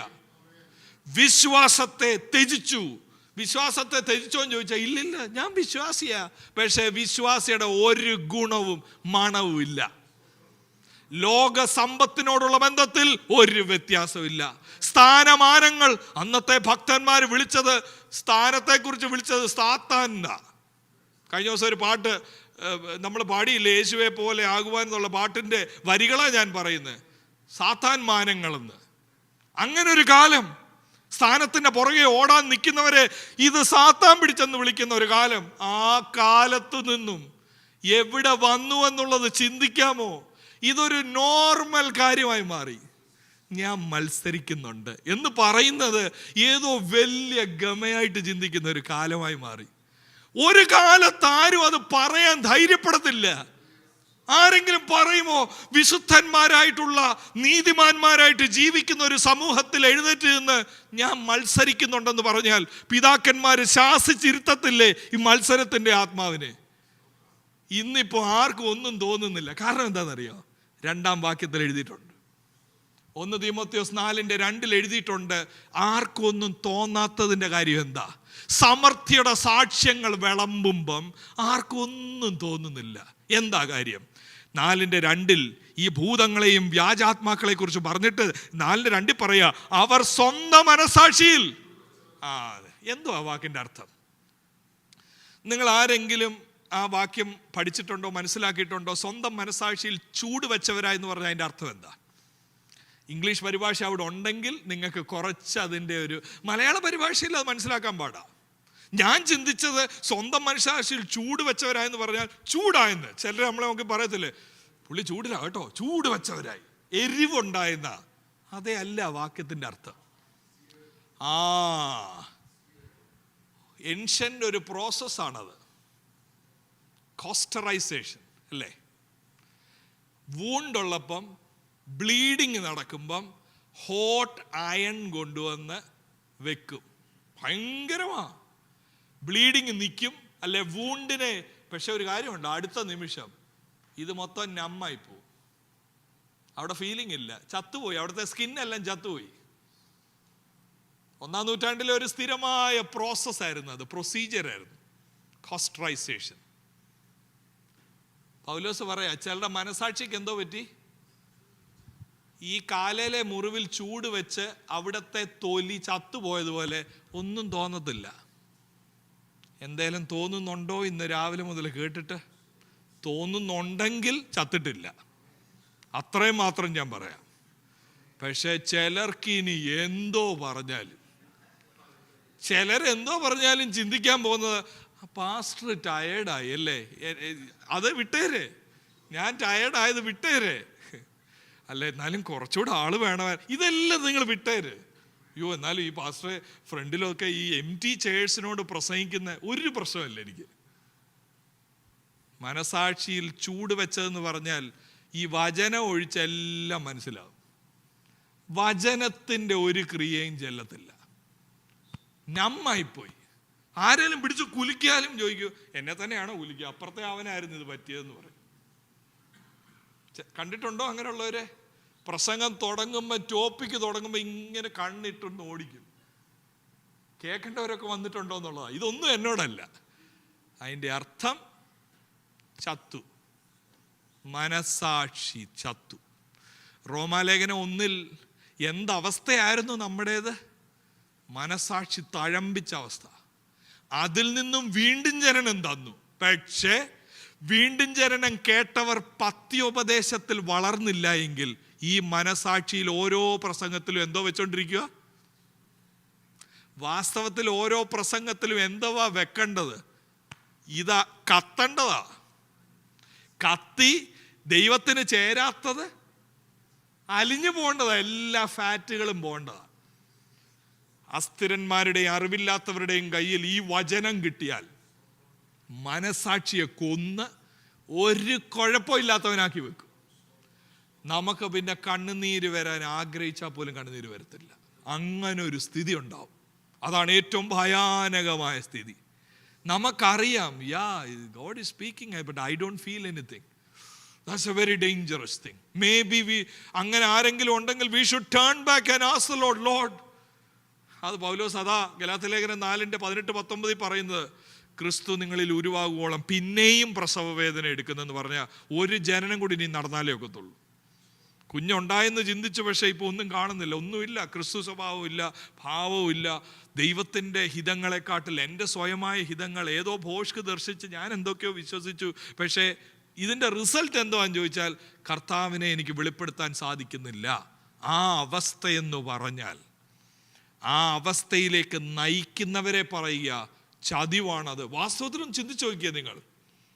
ഒരിക്കൽ നമ്മൾ കർത്താവിൻ്റെ സന്നിധിയിൽ നിത്യതയിൽ നിൽക്കുമ്പോൾ നമ്മളെ ചതിച്ചവരെയും ഉപായം പ്രയോഗിച്ചവരെയും നിത്യത മുഴുവൻ അവിടുത്തെ എന്തുവാ സ്ഥിതി അത് മൊത്തം വ്യാഖ്യാനിക്കാൻ നമുക്ക് അറിയത്തില്ല. പക്ഷേ എന്തുവായിരിക്കും അത്?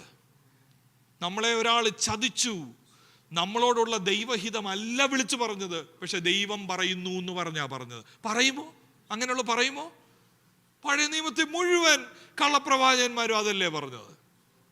ഇസ്രായേലിന് അടി വരാൻ നേരം അവർ വിളിച്ചു പറഞ്ഞു ഒന്നും വരത്തില്ല, സമാധാനം സമാധാനം സമാധാനം സമാധാനം. ദൈവം പറയാ യെരമ്യാവിലൂടെയും എഹെസ്കേലിലൂടെയും സമാധാനം സമാധാനം എന്ന് പറഞ്ഞ് അവരെൻ്റെ ജനത്തെ തെറ്റിച്ചു കളഞ്ഞു. അവരെൻ്റെ ജനത്തെ തെറ്റിച്ചു. അവർക്ക് പറയാനുള്ളത് സമൃദ്ധി സമൃദ്ധി, ജോലി, വണ്ടി, വെള്ളം, വീട്, ഇത് പറഞ്ഞ് എൻ്റെ ജനത്തെ തെറ്റിച്ചു. അവരുടെ മനസാക്ഷിയിൽ അവർ ചൂട് വെച്ചു. ഇവർക്ക് ദൈവഹിതങ്ങൾ അറിയാനുള്ള കൊതിയില്ലാതെ they became numb, they became dead, their conscience are not responsive to the voice of God. കേൾക്കണമേ.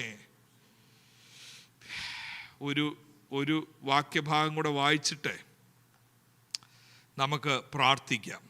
കാരണം ഈ 2 തിമോത്തിയോസിൽ 3-ാം അധ്യായം 5-ാം വാക്യം ഇതേ കാര്യം ഇതേ സഭയോടാണ് കേട്ടോ. ബൈ ദ വേ, ഈ എഫേസി ആൾക്കാരോട് മനുഷ്യന്റെ ചതിവും ഉപായവും പറഞ്ഞു. അതേ സഭയിലെ പാസ്റ്ററോട് പിന്നെയും പറയുന്നു, ശ്രദ്ധിച്ചോണം, നിന്റെ ചർച്ചിൽ കുറെ പേര് കയറിയിട്ടുണ്ട്, ചൂട് വെക്കാൻ അവർ നടക്കുകയാണ്, ദൈവഭക്തി അല്ല.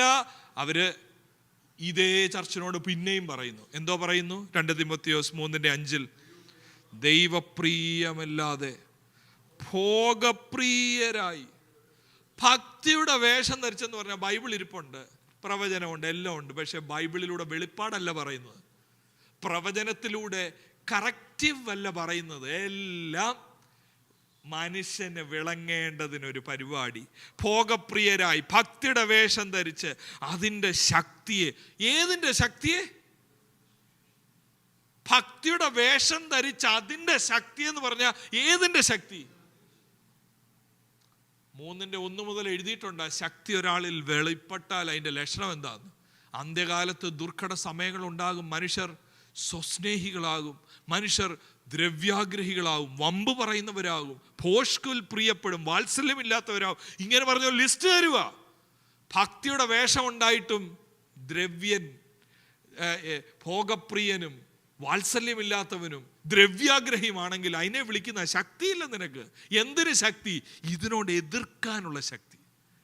ലോക പാപപിശാചിന്റെ പ്രവൃത്തികളെ എതിർക്കാൻ ഭക്തിയുടെ വേഷം ഉണ്ടായിട്ട് ശക്തിയില്ലെന്ന് പറഞ്ഞാൽ ഈ ഭക്തി പോലെ ജീവിക്കാനുള്ള കള്ളസുവിശേഷം എന്താ?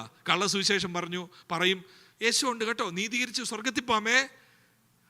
പാർട്ട് നീതീകരണം എന്ന് പറയുന്നത് പാപക്ഷമ മാത്രമല്ല. നീതീകരണം എന്ന് പറയുന്നത് ഈ വിശുദ്ധനായ ദൈവത്തോടുള്ള ആ കണ്ണു തുറന്ന് കാണുക.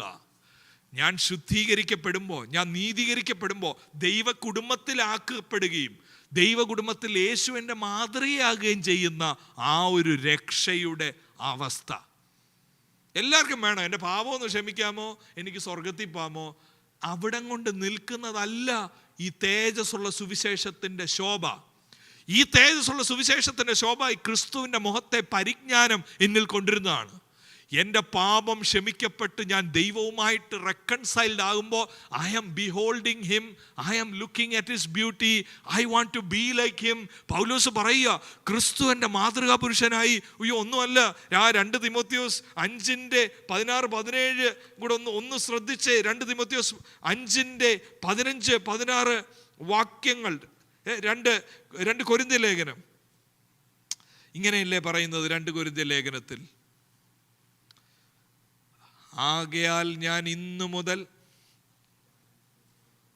ആരെയും ജഡപ്രകാരം എന്ന് പറഞ്ഞാൽ ഇംഗ്ലീഷ് പരിഭാഷ എന്താ എഴുതിയിരിക്കുന്നത്? ഫ്ലഷ്. വാസ്തവത്തിൽ ഏതെങ്കിലും വേറെ ട്രാൻസ്ലേഷൻ ഉള്ള ആരെങ്കിലും ഉണ്ടോ? ഫ്ലഷ് എന്ന് പറഞ്ഞാൽ എന്താ? ജഡപ്രകാരം എന്ന് പറഞ്ഞാൽ എന്താ? വേറെ ഏതെങ്കിലും പരിഭാഷ ആരുടെ ലേല ഇരിപ്പുണ്ടോ? ഇമ്പോർട്ടൻ്റ് വേർഡാണ്. 2 Corinthians 5:16. From flush. കറക്റ്റ്. എന്തുവാ ആ വാക്കിൻ്റെ അർത്ഥം? From A worldly point of view. ലോകം കാണുന്നത് പോലെ ഞങ്ങൾ ഇനി ആരെയും കാണത്തില്ല, ഞങ്ങൾ ഇനി ഒന്നിനെയും കാണത്തില്ല. കാരണം എന്താ? സത്യസുവിശേഷത്തിൽ ഞാൻ വിമോചിക്കപ്പെട്ടു. ഏതിൽ നിന്ന്? ഈ ഗ്രിപ്പിൽ നിന്നും, പാപത്തിൻ്റെയും ലോകത്തിൻ്റെയും ഈ ലോകത്തിൻ്റെ പിടിയിൽ നിന്ന് I am delivered to fight. Freedom എന്ന് പറഞ്ഞാൽ to fight against these worldly patterns. എന്നിട്ട് അടുത്ത വാക്ക് ശ്രദ്ധിക്കണം. ആകയാൽ ഞങ്ങൾ ഇന്നു മുതൽ ആരെയും ജഡപ്രകാരം അറിയുന്നില്ല. ക്രിസ്തുവിനെ ജഡപ്രകാരം അറിഞ്ഞുവെങ്കിലും ഒരിക്കൽ ഞങ്ങൾ നോക്കി പറഞ്ഞു ക്രൂശ് പരാജയമാണെന്ന്. ജഡപ്രകാരം ഞാൻ നോക്കി, പക്ഷെ ഇനിയും അങ്ങനെ അറിയുന്നില്ല. അടുത്ത വാക്കാ, ഒരുത്തൻ ക്രിസ്തുവിലായാൽ. നമ്മൾ എപ്പോഴും പറയുന്നത് അത്. എന്തുവാ സത്യസുവിശേഷം? അതൊരാളെ പുതുതാക്കുന്നതാണ്. ഒരുവൻ ക്രിസ്തുവിലായാൽ അവൻ പുതിയ സൃഷ്ടിയാവും. പൗലോസ് പറയും, yes, that's what happened to me. The light was shining in my heart. I can see the glory of God on the face of Jesus. My life is transformed. Jesus is my model. I am imitating him. എന്നിട്ട് പൗലോസ് വിശ്വാസികളോട് പറയുക, I want you to imitate me as I imitate Christ. പക്ഷെ വിശ്വാസി പറയുക, ഞാൻ ബലവാനായി, ഞാൻ ശക്തനായി, എനിക്ക് സമൃദ്ധി കിട്ടി. പൗലോസ് പറഞ്ഞു, this is another gospel. This is another Jesus. This is another spirit. ഇന്നത്തെ ദിവസത്തെ ഈ ബൈബിൾ പഠനം കർത്താവിൻ്റെ ഹിതങ്ങളിലേക്ക് നമ്മളെ തിരിക്കട്ടെ. അന്ത്യകാലത്ത് ഭക്തിയുടെ വേഷം ധരിച്ച് അതിൻ്റെ ശക്തിയെ കെടുത്തുന്ന ഒരു കാലയളവിൽ, മനുഷ്യൻ്റെ ചതിവും ഉപായവും തെറ്റിച്ച് കളയുന്ന തന്ത്രമുള്ള കാലഘട്ടത്തിൽ കർത്താവ് നമ്മളെ വിളിക്കുന്നു. ഒരു നിമിഷം പ്രാർത്ഥിക്കാമോ?